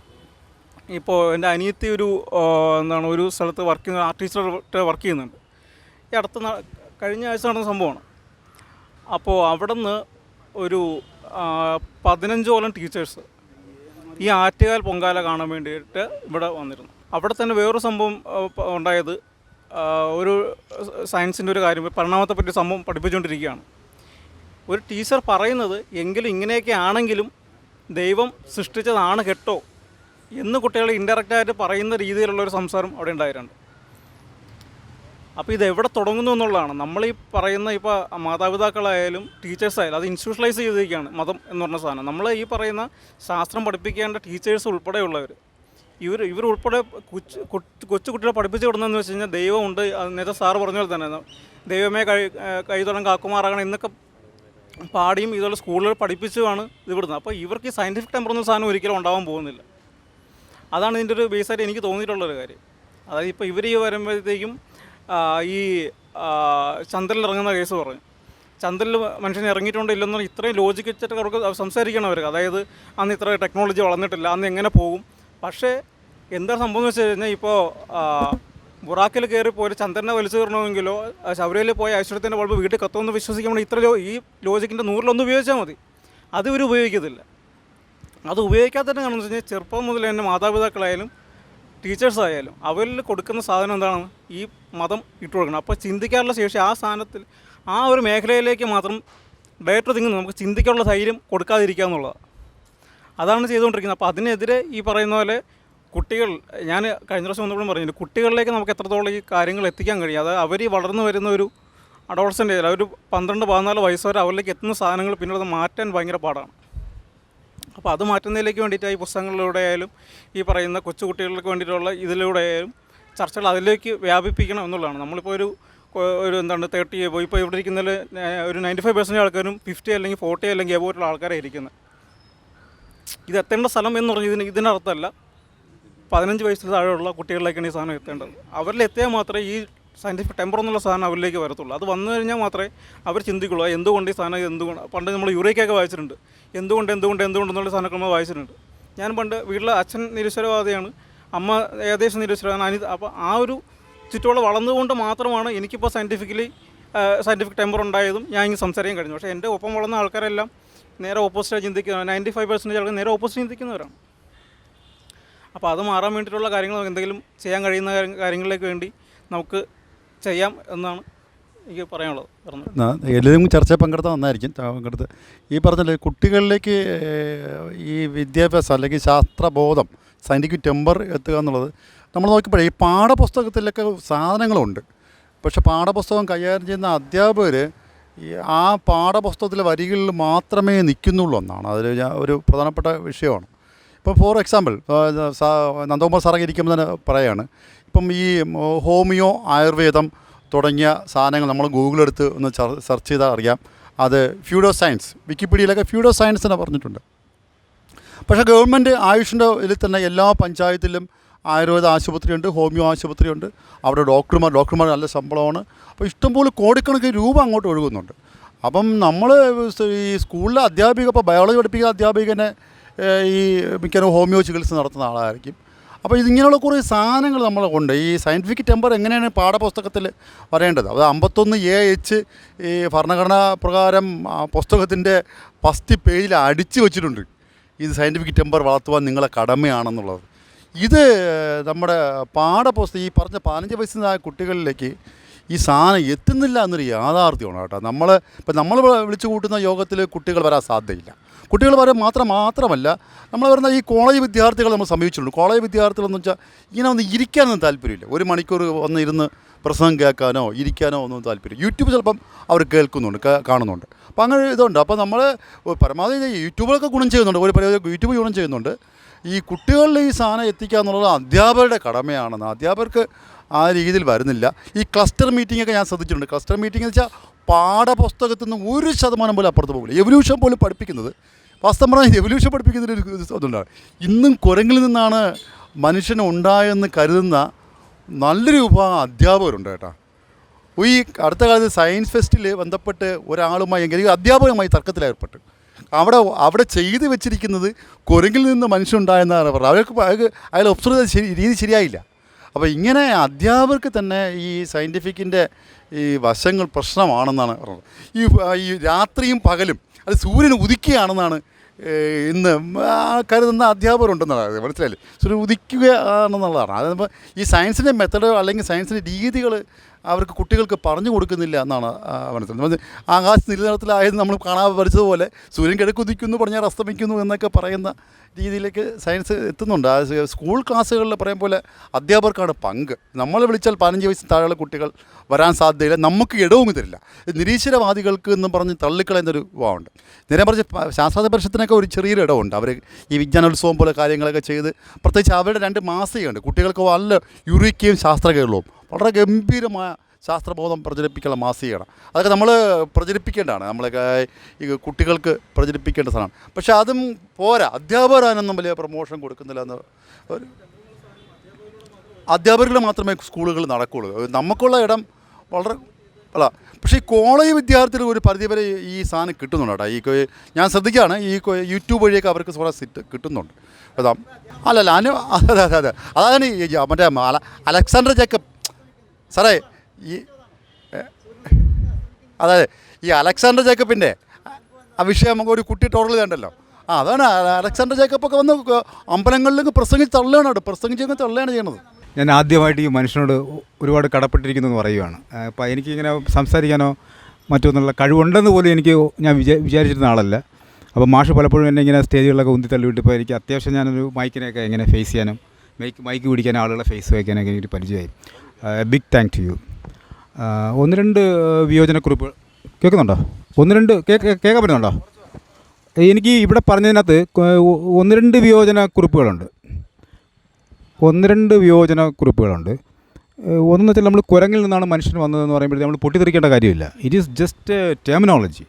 In that sense we can ignore that. എന്ന് വെച്ചാൽ കുരങ്ങനൊക്കെ ഒരു ജീവി തന്നെയാണ്. ഫോർ എക്സാമ്പിൾ, നമ്മളെ പൂർവികരായിട്ടുള്ള മനുഷ്യരെയൊക്കെ നമ്മൾ പിത്തക്കസ്തൊക്കെയാണ് പറയുന്നത്. പിത്തക്കസ് മീൻസ് കുരങ്ങെന്നുള്ള മീനിങ് തന്നെയാണ്. അവിടെ തന്നെ കുരങ്ങുണ്ട്, ഗ്രീക്കായി പോയെന്നേ ഉള്ളൂ. അപ്പോൾ അങ്ങനെ ഒരു അതിനകത്തൊരു വലിയൊരു പൊട്ടിത്തെറിയുടെ ആവശ്യമില്ല. കുരങ്ങിന്ന് മനുഷ്യനുണ്ടായി, ഇറ്റ്സ് ഓക്കെ. പിന്നെ നമ്മൾ ടെക്നിക്കലായിട്ടോ അല്ലെങ്കിൽ ബയോളജിക്കലായിട്ടോ വരുമ്പോഴത്തേക്ക് പ്രശ്നമുള്ള പദമാണ്. പൊതുവെ പ്രൈമേറ്റ്സ് നമ്മളൊക്കെ പ്രൈമേറ്റ്സിൽ പെടുന്നതാണ്. നമ്മൾ മനുഷ്യരും മറ്റ് കുരങ്ങന്മാരും ഒക്കെ പ്രൈമേറ്റ്സിൽ പെടുന്നതാണ്. നമ്മളൊക്കെ കസിൻസാണ്. ബേസിക്കലി നമ്മളൊക്കെ കസിൻസാണ്. പ്രൈമേറ്റ്സ് എന്ന് പറഞ്ഞാൽ നമ്മൾ പ്രൈമേറ്റ്സിൽ പെടുന്നതാണ്. അപ്പോൾ ആ രീതിയിൽ പറയുവാണെങ്കിൽ കുരങ്ങിൽ നിന്ന് മനുഷ്യനുണ്ടായെന്ന് പറയുമ്പോഴത്തേക്ക് പലരും ഇവിടെ ഷൗട്ട് ചെയ്യുന്നതാണ്. അങ്ങനെ ഷൗട്ട് ചെയ്യേണ്ട ആവശ്യമില്ല. It is just about something like technological ഉണ്ടാകുന്നില്ല ചോദിക്കുന്നു. അത് ശരി. അതെ അതിപ്പം അത് മറ്റൊരു ചോദ്യമാണ്. കുരങ്ങിൽ നിന്നാണ് മനുഷ്യരുണ്ടായെന്ന് പറയുമ്പോഴത്തേക്ക് ഷൗട്ട് ചെയ്യേണ്ട ആവശ്യമില്ലെന്നാണ് ഞാൻ പറയുന്നത്. പക്ഷേ അങ്ങനൊരു വാദമുണ്ട്, അത് നമുക്ക് പരിഗണിക്കേണ്ടത്. പിന്നെ മറ്റൊന്ന് എനിക്ക് പറയാനുള്ളത്, നമ്മൾ ഈ നിരീശ്വരവാദം എന്ന് പറയുന്നത് അത് യാദൃശ്ചികമായിട്ടാണ് നമ്മളിൽ പലർക്കും കിട്ടിയത്. നമ്മളത് സ്കൂളിൽ നിന്ന് ഒരു ടീച്ചർ വഴി നിരീശ്വരവാദിയായ ഒരാളെങ്കിലും ഉണ്ടെന്ന് എനിക്ക് തോന്നുന്നില്ല. അപ്പോൾ അത് യാദൃശ്ചികമായിട്ടാണ്, ഒരു ആക്സിഡൻ്റലായിട്ടുള്ള സംഭവമാണ്. ഇപ്പോഴത്തെ ജനറേഷന് അത് കൂടിയെന്നുള്ള ആ സംഭവം അവർക്ക് അത് ഈ ഒരു ഐഡിയോളജിയായിട്ട് ഒരു പൊരുത്തപ്പെടാൻ അല്ലെങ്കിൽ ഒരു കണ്ടുമുട്ടാനുള്ള അവസരം അവർക്ക് കൂടി. യൂട്യൂബ് ഇഷ്ടംപോലെ ഉണ്ട്, മറ്റ് വിഭാഗങ്ങളുണ്ട്, മറ്റ് അവസരങ്ങളൊക്കെ ഉണ്ട്. അപ്പോൾ ആ രീതിയിൽ ഈ നിരീശ്വരവാദ പ്രസ്ഥാനം മുന്നോട്ട് പോകുന്നത് തന്നെ പ്രതീക്ഷിക്കാം. എങ്കിലും കുറേയധികം ആളുകൾ വിശ്വാസം പുലർത്തുന്നുണ്ട്. അത് മാതാപിതാക്കളുടെ സ്വാധീനമാണ്, അധ്യാപകരുടെ സ്വാധീനമാണ്. പിന്നെ മാത്രമല്ല നമ്മൾ ആ രീതിയിലുള്ള അവബോധം ഉയർത്തപ്പെടുന്നില്ല. ഈ എവല്യൂഷൻ മറ്റൊക്കെ നമ്മൾ പഠിക്കുമ്പം അത് എന്താണ് അർത്ഥമാക്കുന്നുള്ളത് യഥാർത്ഥത്തിൽ അധ്യാപകർക്ക് അറിഞ്ഞൂടെ. എവല്യൂഷൻ അർത്ഥമാക്കുന്നത് ദൈവനിരാസമാണ് എന്നുള്ളത് പല അധ്യാപകർക്ക് തന്നെ മനസ്സിലാവുന്നില്ല എന്നുള്ള സത്യമാണ്. എവല്യൂഷൻ മീൻസ് ദൈവനിരാസം, അതിനകത്ത് മറ്റൊരു അർത്ഥമില്ല അതിന്. പക്ഷേ നമ്മുടെ അധ്യാപകർക്ക് പോലും അത് അറിയില്ല, അവർക്കറിയില്ല. ഇവർ ഈ എവല്യൂഷൻ പഠിച്ചിട്ട് അവർ നേരെ അമ്പലത്തിലാണ് പോകുന്നത്. സ്വാഭാവികമായിട്ട് നമ്മൾ അതിൻ്റെ ഒരു ഗ്യാപ്പ് എന്ന് വെച്ചാൽ അവബോധം ഇല്ലായ്മയാണ്. നമ്മൾ പഠിക്കുന്നുണ്ട്, പക്ഷേ നമുക്ക് അതെന്താണെന്ന് നമുക്കറിയില്ല. അതെന്താണ് മീൻ ചെയ്യുന്നത് അല്ലെങ്കിൽ അത് എൻ്റെ ലക്ഷ്യം ഇടുന്നത് എന്താണെന്ന് നമുക്കറിയില്ല. അതൊരു അവബോധം ഉണർത്തലാണ്. അത് നമുക്ക് ഇങ്ങനെയുള്ള ടോക്സ് വഴിയേ നമുക്കത് ക്രിയേറ്റ് ചെയ്യാൻ പറ്റത്തുള്ളൂ. നമ്മൾ ഒരുപാട് ബഹളം ഉണ്ടാക്കുക, ഒരുപാട് കോലാഹലം ഉണ്ടാക്കുക. ആ കോലാഹലം കുറച്ച് ആളുകളിലോട്ട് ഫിൽട്ടർ ഡൗൺ ചെയ്യും. ഇപ്പോൾ ഒരു ഏജിൻ്റെ കാര്യം പറഞ്ഞു, 40 വയസ്സിന് മേലുള്ള ആളാണ് ഉള്ളത്. പക്ഷേ ഇങ്ങനെയുള്ള സംഘങ്ങൾ തന്നെ പര്യാപ്തമാണ്. നമ്മളിങ്ങനെ പലതരം ചർച്ചകളിൽ ഏർപ്പെടും, കുട്ടികൾ കാണുന്നുണ്ടായിരിക്കാം, അവരിലോട്ട് വീണ്ടും ഫിൽട്ടർ ചെയ്ത് ഇറങ്ങപ്പെടും. അങ്ങനെ ഒരു ആശാവഹമായിട്ടുള്ള കാര്യങ്ങൾ തന്നെയാണ് സംഭവിക്കുന്നത്. പക്ഷേ കുറച്ചുകൂടെ നമുക്ക് അധികമായിട്ട് ചെയ്യാനുണ്ടെങ്കിൽ നമുക്കത് ചെയ്യാൻ പറ്റും. അത് തീർച്ചയായിട്ടും അതിനുള്ള അവസരമുണ്ട്. നമുക്കത് ചെയ്യേണ്ട ബാധ്യതയും നമുക്കുണ്ട്. ഇത്രയും പറഞ്ഞാൽ ഞാൻ എൻ്റെ വാക്കുകൾ ചെയ്യും. ആർക്കെങ്കിലും പറയാനുണ്ടെങ്കിൽ ഇനി പറയാം. ഒരു വിശ്വാസി പോലും അവരുടെ മക്കളെ അവരുടെ വിശ്വാസത്തിന് പുറത്തു പോകാൻ അനുവദിക്കുന്നില്ല. പിന്നെ തെറ്റിത്തെറിച്ച് 1-2 ഒക്കെയാണ് ആകുന്നത്. അതിന് ഉദാഹരണമാണ് എനിക്ക് 5 സഹോദരങ്ങളാണ് ഞങ്ങളുള്ളത്. അതിൽ ഞാൻ ഒരു 20 വയസ്സായപ്പോഴത്തേക്ക് വിശ്വാസത്തിൽ നിന്ന് രക്ഷപ്പെട്ടു. അച്ഛനും അമ്മയും പഠിപ്പിച്ച വിശ്വാസത്തിൽ നിന്ന് രക്ഷപ്പെട്ട് വെളിയിൽ വന്നു. പക്ഷേ എൻ്റെ 4 സഹോദരങ്ങൾ ഇന്നും വിശ്വാസികളാണ്. അതുപോലെ എൻ്റെ 2 മക്കൾ, ഞാൻ അവിശ്വാസി ആയതുകൊണ്ട് എൻ്റെ 2 മക്കൾ ഓട്ടോമാറ്റിക്കായിട്ട് അവിശ്വാസികളായി. അവർക്ക് വിശ്വാസമില്ല, അവർക്ക് ദൈവം എന്താണെന്നൊന്നും അറിയത്തേയില്ല. അങ്ങനെ ആയത്. അതുകൊണ്ട് മത്തൻ കുത്തിയാൽ കുമ്പളം മുളയ്ക്കില്ല എന്നുള്ള തത്വത്തിലാണ് ഇവിടെ ദൈവവിശ്വാസം പുലരുന്നത്. ദൈവവിശ്വാസിയുടെ മക്കൾ ദൈവവിശ്വാസികളാകുന്നു, തെറ്റിത്തെറിച്ച് നിരീശ്വരവാദികളാകുന്നവരുടെ മക്കൾ നിരീശ്വരവാദികളാകുന്നു. അത്രയേ ഉള്ളൂ സംഭവം. എൻ്റെ അഭിപ്രായത്തിൽ എന്ന് വെച്ചാൽ ഇപ്പോൾ ഈ ഗവൺമെൻറ് ഇങ്ങനെ അന്ധവിശ്വാസം പ്രചരിപ്പിക്കുന്നത് അവരിൽ തന്നെ വലിയ ഭാഗം നിരീശ്വരവാദികളുണ്ട്. പക്ഷേ അവരുടെ ബിസിനസ് താല്പര്യങ്ങൾക്ക് വേണ്ടിയിട്ടാണ് പലരും ചെയ്യുന്നത്. കാരണം ഇപ്പോൾ അയോധ്യ തന്നെ എങ്ങനെ ആക്കുന്നത്. അയോധ്യ ആയിക്കഴിഞ്ഞാൽ ലക്ഷക്കണക്കിന് ആൾക്കാർ അവിടെ തീർത്ഥാടകരായിട്ടെത്തും. അവിടുത്തെ ഇപ്പോഴും റിയൽ എസ്റ്റേറ്റുകാർ അവിടെയൊക്കെ ക്യാമ്പ് ചെയ്തിട്ടുണ്ടെന്നാണ് പറയുന്നത്. കാരണം ഒരുപാട് ഹോട്ടൽസ് വരും, മറ്റ് പല ഇൻഡസ്ട്രിയും വരും. അപ്പോൾ ആ രീതിയിൽ അവർക്ക് സ്പ്രെഡ് ചെയ്യാൻ പറ്റും, ഒപ്പം തന്നെ വോട്ടും കിട്ടും. ഈ രണ്ടിതാണ് കാരണം. വെച്ചാൽ ഇപ്പോൾ ഈ ഇതിൻ്റെ ഗോരക്ഷയ്ക്ക് വേണ്ടിയിട്ട് ഇവർ വലിയ പ്രചരണം നടത്തുന്നുണ്ട്. അതേസമയത്ത് അമിത്ഷാ ഒരു പശുവിനെ ഇടിച്ചിട്ടിട്ട് പോയിട്ടും ഒരു പ്രശ്നമില്ല, ആരും അറിഞ്ഞിട്ടുമില്ല. അപ്പോൾ അവർക്ക് ശരിക്കും മറ്റേ പശുവിനോട് അത്രയും സ്നേഹം ഉണ്ടെങ്കിൽ അങ്ങനെ ചെയ്യില്ല, അല്ലെങ്കിൽ അറ്റ്ലീസ്റ്റ് അത് നിർത്തിയിട്ട് അതിനെ ഹോസ്പിറ്റലൈസ് അല്ലെങ്കിൽ ഡോക്ടറെ കാണിക്കാനുള്ളൊരു ഇത് കിട്ടും. അപ്പോൾ ഇവർക്ക് ഈ പറയുന്ന ആർക്കും ഇതില്ല. പക്ഷേ മനുഷ്യന് അതായത് പൊതുജനങ്ങൾ, ഇത് ഇന്ത്യയിലെ ഭൂരിപക്ഷം ജനങ്ങളും അറിവില്ലായ്മയിൽ കഴിയുക, അവരുടെ മക്കളെയും മറ്റുള്ളവരെയും വിദേശത്ത് പറഞ്ഞ് അയച്ച് പഠിപ്പിക്കുക, അത് ചെയ്യുക. ഇപ്പോൾ ISRL എഞ്ചിനീയർമാരൊക്കെ എന്ന് പറഞ്ഞാൽ എൻ്റെ അഭിപ്രായത്തിൽ ശരിക്കും പറഞ്ഞാൽ അവർ പ്രൊമോഷൻ കാട്ടി, ഇപ്പോൾ നിങ്ങൾക്ക് ഇങ്ങനെ പ്രൊമോഷൻ തരില്ല അല്ലെങ്കിൽ നിങ്ങളുടെ സ്ഥാനത്ത് മാറ്റും എന്ന് പറഞ്ഞുള്ള ഭീഷണിയിലായിരിക്കാം ഭൂരിപക്ഷം പേരും ഈ രീതിയിലുള്ള അഭിപ്രായങ്ങൾ പറയുന്നത്. അപ്പോൾ നമ്മുടെ ഇതെന്ന് പറഞ്ഞാൽ ശരിക്കും പറഞ്ഞാൽ ഇപ്പോൾ അറ്റ്ലീസ്റ്റ് എൻ്റെ ഒരു അഭിപ്രായമാണ്, ഞാനിപ്പോൾ നാഗേഷിൻ്റെ ഇതിൽ വാട്സപ്പിൽ ഇട്ടിരുന്നു, നമ്മൾ വരുന്ന ആൾക്കാരെങ്കിലും കുറേ പേരെങ്കിലും ഇപ്പോൾ അടുത്ത ഒരു മീറ്റിങ്ങെങ്കിലും നമ്മൾ വരുമ്പോഴത്തേക്ക് നമ്മൾ തുടങ്ങുന്നതിന് മുമ്പായിട്ട് ഇവിടെയെങ്കിലും മാനവീയം വീതിയിലെങ്കിലും നമ്മൾ കുറേ ആൾക്കാർക്ക് ഒരാഴ്ച മുമ്പേ 2 ആഴ്ച മുമ്പേ ഇപ്പോൾ ഫസ്റ്റ് പ്രിൻറ്റിങ് ഞാൻ ചെയ്തോളാം, കാരണം എൻ്റെ കയ്യിൽ പ്രിൻ്ററുണ്ട്, അതിൽ ചെയ്തിട്ട് കുറച്ച് ലീഫ്ലെറ്റെങ്കിലും ആൾക്കാർക്ക് ഡിസ്ട്രിബ്യൂട്ട് ചെയ്ത് നമ്മളിങ്ങനെ ഒരു പ്രോഗ്രാം നടത്തുകയാണെന്നുള്ളൊരു മെസ്സേജ് ഇപ്പോൾ ഈ രീതിയിൽ ഇപ്പോൾ ഒരു പ്രാവശ്യം നമുക്ക് ചെയ്തിട്ട് പിന്നെ കുറച്ചുകൂടെ ഇതായിട്ട് ചെയ്യാം. അതിനിപ്പോൾ നമ്മളെല്ലാവരും ഇപ്രാവശ്യം ഞാൻ എന്തായാലും സ്പോൺസർ ചെയ്യാമെന്ന് പറഞ്ഞിട്ടുണ്ട്. അതിൻ്റെ ഇത് വരുന്ന പ്രിൻ്റ് എടുത്ത് ഞാൻ കൊടുക്കാം. ഇപ്പോൾ മറ്റേത് നമ്മളെല്ലാം ചെറിയ എമൗണ്ട് എടുത്തിട്ട് നമ്മൾ കഴിയുന്നത്ര നമ്മൾ ഇത്രയും പേരിലല്ല കൂടുതൽ ആൾക്കാരിൽ മെസ്സേജ് എടുക്കുക. ഇപ്പോൾ എല്ലാവരും വരണമെന്നില്ല നമ്മുടെ ഈ വരാത്തവരെല്ലാം ഈശ്വരവിശ്വാസികളല്ല. പക്ഷേ ഞാൻ പലരുമായിട്ട് ഇടപെട്ട് ഈവൻ ചാലക്കമ്പളത്തുള്ള വൻ വ്യവസായികളിൽ തന്നെ പലരും ഈ നിരീശ്വരവാദം ഉള്ളവരാണ്. പക്ഷേ അവർക്ക് ഒരു കൂട്ടില്ല, അവരിപ്പോഴും നിരീശ്വരവാദം പറയുകയാണെങ്കിൽ അവരെ മറ്റുള്ളവരെ കുറ്റപ്പെടുത്തും. ശരിക്കും അത്തരം ആൾക്കാരെ ഒന്ന് യോജിപ്പിച്ച് കൊണ്ടുവരാനുള്ള ഒരു കടമയും കൂടെ നമുക്കുണ്ട്. അപ്പോൾ അതിന് ഈ ഒരു വേദി അതിനുള്ളൊരു ഇതായിട്ട് എൻ്റെ ഒരു സജഷനാണ്. ഇപ്പോൾ നമുക്ക് അടുത്ത ഒരു മീറ്റിംഗ് നടത്തുന്നതിന് മുമ്പായിട്ട് കുറച്ച് അതിനൊരു 1-2 ആഴ്ചയ്ക്ക് മുമ്പായിട്ട് വന്നിട്ട് ആരെങ്കിലും വരാൻ പറ്റുന്ന ആൾക്കാർ എന്ന് കുറച്ച് ഇവിടെ ഇരിക്കുന്ന ആൾക്കാർക്ക് തന്നെ നമ്മൾ ആദ്യം ഇവിടെ നിന്ന് തന്നെ തുടങ്ങുക, അങ്ങനെ ഡിസ്ട്രിബ്യൂട്ട് ചെയ്ത് പിന്നെ കുറേ നാൾ കഴിഞ്ഞിട്ട് വേണമെങ്കിൽ ഏതെങ്കിലും 1-2 കോളേജ് കേന്ദ്രീകരിച്ചിട്ട് അവിടെ വേണമെങ്കിൽ നമുക്ക് കുട്ടിയെ കൊടുക്കുക. അപ്പോൾ നമ്മൾ കൊടുക്കുമ്പോഴത്തേക്ക് ഒരു 500 കൊടുക്കുമ്പോൾ ഒരു 10 പേരെങ്കിലും വന്നാൽ അത്രയും നല്ലതാണ്. 10 പേർക്കെങ്കിലും അതിൻ്റെ അവബോധം ഉണ്ടാവുകയാണെങ്കിൽ നല്ലതാണെന്നാണ് തോന്നുന്നത്. ഇത്രയും എനിക്ക് പറയാനുള്ളൂ. നമസ്കാരം, എൻ്റെ പേര് അരുൺ. ഞാനിപ്പം ഇതുവഴി ഒരു വാട്സാപ്പ് ഗ്രൂപ്പിൽ നിന്നുമാണ് ഞാനിങ്ങനെ ഒരു പരിപാടി ഇവിടെ നടക്കുന്നതായിട്ട് അറിഞ്ഞത്. അപ്പോൾ ഞാനിവിടെ വരാനുണ്ടായ ഒരു കാര്യം പറയുകയാണെങ്കിൽ ശാസ്ത്രത്തെക്കുറിച്ച് കൂടുതൽ അറിയണം എന്നുള്ളൊരു താല്പര്യം ഉള്ളതുകൊണ്ടാണ് ഞാനിവിടെ വരികയുണ്ടായത്. അപ്പോൾ പലരിൽ നിന്നും ഒരുപാട് കാര്യങ്ങൾ അറിയാൻ പറ്റൂ. പിന്നെ അതുകൂടാതെ ഞാനിപ്പം എന്തുകൊണ്ട് ദൈവത്തിൽ വിശ്വസിക്കുന്നില്ല എന്ന് ചോദിച്ചു കഴിഞ്ഞാൽ ഇപ്പോൾ എൻ്റെ ചില സംശയങ്ങൾക്കൊന്നും ഈ ദൈവവിശ്വാസികളാരും ഉത്തരം തരുന്നില്ല എന്നതാണ് ഒരു കാര്യം. അപ്പോൾ ഈ ഒരുപാട് മതങ്ങളുണ്ട്, ക്രിസ്ത്യൻ, മുസ്ലിം, ഹിന്ദു. ഇപ്പോൾ ഈ മതത്തിലൊക്കെ അത് ശക്തമായി വിശ്വസിക്കുന്ന പലരോട് ഞാൻ ചോദിച്ചിട്ടുള്ളൊരു കാര്യമാണ് ഇതിൻ്റെയൊക്കെ മെയിനായിട്ടുള്ളൊരു കാര്യം, അല്ലെങ്കിൽ പ്രധാനപ്പെട്ട ഒരു കാര്യമെന്ന് പറഞ്ഞു കഴിഞ്ഞാൽ ഒന്നുകിൽ ഭക്തി, അല്ലെങ്കിൽ വിശ്വാസം, അല്ലെങ്കിൽ പ്രാർത്ഥന. ഇതൊക്കെയാണ് ഇവരുടെ ഏറ്റവും പ്രധാനപ്പെട്ട കാര്യങ്ങൾ. അപ്പം ഇതിൽ നിന്നും ഈ 3 കാര്യങ്ങൾ കൊണ്ട് മാത്രം ഒരു മനുഷ്യൻ എന്ത് നേടി അല്ലെങ്കിൽ എന്ത് കിട്ടി എന്നൊരു ചോദ്യത്തിന് ഇവർക്ക് ആർക്കും വ്യക്തമായൊരു ഉത്തരം തരാൻ പറ്റിയിട്ടില്ല. മനുഷ്യപ്രയത്നം കൂടാതെ ഈ പറഞ്ഞ ഭക്തി അല്ലെങ്കിൽ പ്രാർത്ഥന, ഈ വിശ്വാസം എന്നിവ കൊണ്ട് മാത്രം ഒരു മനുഷ്യന് ഉപകാരമുള്ള അല്ലെങ്കിൽ എന്തെങ്കിലും നേടിയിട്ടുണ്ടോ എന്ന് പറയാനായിട്ട് ഇവർക്ക് ആർക്കും കഴിഞ്ഞിട്ടില്ല. അപ്പോൾ ആ ഒരു സംശയത്തിൽ നിന്നുമാണ് ദൈവമുണ്ടോ ഇല്ലയോ എന്നുള്ള ഒരു കൺഫ്യൂഷനിലോട്ട് ഞാൻ പോയത്. അങ്ങനെ പിന്നെ അതുകൂടാതെ ഇപ്പോൾ എന്ത് പറയുകയാണെങ്കിൽ ഇതിനൊരു ഉദാഹരണം പറയുകയാണെങ്കിൽ ഇപ്പം നമ്മളൊരു ഗ്യാസ് സ്റ്റൗവിലോട്ട് കുക്കർ വെച്ചിട്ട് അതിനകത്തോട്ട് വെള്ളം തിളപ്പിച്ചിട്ട് അരി ഇട്ട് കഴിഞ്ഞാൽ അരി വേവും എന്നുള്ളതിന് നമുക്ക് തർക്കമില്ല. പക്ഷേ ഇതേ കാര്യം ഈ പറയുന്ന ഏതെങ്കിലും ഒരു ദൈവത്തിൻ്റെ ഫോട്ടോ ഒരു സൈഡിൽ വെച്ച് കഴിഞ്ഞിട്ട് ചെയ്തു കഴിഞ്ഞാലും ഈ അരി വേവും. അപ്പം ഈ വിശ്വാസികൾ പറയുന്നതെന്ന് വെച്ച് കഴിഞ്ഞാൽ ഈ ദൈവത്തിൻ്റെ ഫോട്ടോ വെച്ചുകൊണ്ട് അല്ലെങ്കിൽ ദൈവത്തിൻ്റെ കൃപ കൊണ്ട് അല്ലെങ്കിൽ പുള്ളിയൊക്കെ എടുത്ത് പ്രാർത്ഥിച്ചതുകൊണ്ടാണ് ഈ അരി വെന്തത്. അത് ഒരുപാട് ജനങ്ങൾ വിശ്വസിക്കുന്നു. അപ്പോൾ അത് കാരണമാണ് ഈ വിശ്വാസം മുന്നോട്ട് പോകുന്നത് എന്നാണ് ഞാൻ കരുതുന്നത്. അതിപ്പോൾ ആ ഫോട്ടോ വെച്ചാലും ഇല്ലെങ്കിൽ അരി വേകും. പിന്നെ അതുകൂടാതെ ഇപ്പോഴത്തെ ഒരു അവസ്ഥയിലെന്ന് വെച്ചാൽ ഇതൊക്കെ എക്കണോമിയുടെ വലിയൊരു ഭാഗമായി. ഇപ്പോൾ ഈ വിശ്വാസം ഇപ്പോൾ ശബരിമലയിലാണെങ്കിലും ആറ്റുകാൽ പൊങ്കാലയുടെ ആണെങ്കിലും അതിനെ ചുറ്റിപ്പറ്റി നടക്കുന്ന ബിസിനസ്സുകൾ അത് എക്കണോമിയുടെ വലിയൊരു ഭാഗമായി പോയി. അവിടെ ഇത്രയും ബിസിനസ് നടക്കുന്നു. ഈ കച്ചവടമായാലും ഹോട്ടൽ ശൃംഖല അല്ലെങ്കിൽ വാഹനങ്ങളുടെ ഡ്രൈവർമാർ അവരുടെ അങ്ങനെ ഒരുപാട് കാര്യങ്ങൾ എക്കണോമിയുടെ ഒരു ഭാഗമായി പോയി. അപ്പോൾ അതിനൊക്കെ ഒരു മാറ്റം വരും ഭാവിയിൽ. ഇത്രയും മാറ്റങ്ങൾ നടന്നാണ് നമ്മളൊക്കെ ഇവിടെ വന്നിരിക്കുന്നത്. അപ്പോൾ അതുപോലെ തന്നെ വരുന്ന കാലങ്ങളിലും ഇതിന് വലിയൊരു മാറ്റം ഉണ്ടാവും. ശാസ്ത്രത്തോടുള്ള അറിവ് ജനങ്ങൾക്ക് ഉണ്ടാകും. ആൾക്കാരിൽ മാറ്റങ്ങൾ വരുമെന്ന് തന്നെയാണ് ഞാൻ വിശ്വസിക്കുന്നത്. Thank you. അപ്പോൾ ഏതായാലും ഈ ശാസ്ത്രബോധത്തിൽ കുട്ടികളെ വളർത്തുന്നത് നല്ലത് തന്നെ ആയിരിക്കാം. ഇപ്പോൾ ഒരു കുഞ്ഞു പോലും മൊബൈലിൽ കൂടെയാണ് കാര്യങ്ങൾ മനസ്സിലാക്കുന്നത്. അവരുടെ കയ്യിൽ ഏത് കുട്ടി, നമ്മളിപ്പോൾ യൂട്യൂബൊക്കെ നോക്കിയാൽ തന്നെ ഏത് കുട്ടി മൊബൈൽ, ഇപ്പോൾ ഒരു അബിഗേൽ എന്ന് പറഞ്ഞ കുട്ടിനെ തട്ടിക്കൊണ്ട് പോയതിൽ പോലും ഒരു മൊബൈൽ എങ്ങനെയാണ് ആ കുട്ടികളെ സ്വാധീനിച്ചതെന്നുള്ളത് നമ്മളെല്ലാവരും മനസ്സിലാക്കിയ കാര്യമാണ്. കാർഡിൻ്റെ മെഷീൻ അവർ ഇത് ചെയ്യുന്നൊരു പ്രൊമോട്ട് ചെയ്യുന്നൊരു തന്ത്രമായിരുന്നു. മാത്രമല്ല അന്ന് അതായത് ഒരു 5-6 വർഷം മുൻപ് അവർ ഇതിനു വേണ്ടി സംഭാവന ചെയ്തത്, ഈ പൊങ്കാല ഇതിനോട് സംഭാവന ചെയ്യുന്നുണ്ട് 2 കോടിയാണ് അന്ന് ഇത് സംഭാവന ചെയ്തത്. അപ്പം സ്വാഭാവികമായിട്ടും അങ്ങനെ ഒരു വാർത്ത വരുമ്പം അവർക്ക് അതിനകത്ത് നേട്ടം ഉണ്ടാക്കുക എന്നുള്ളതാണ്. അപ്പോൾ ഇങ്ങനെ കച്ചവട താല്പര്യവും ഇത്തരം വാർത്തകളും ഇത്തരം ശക്തിക്ക് പിന്നിലുണ്ട്.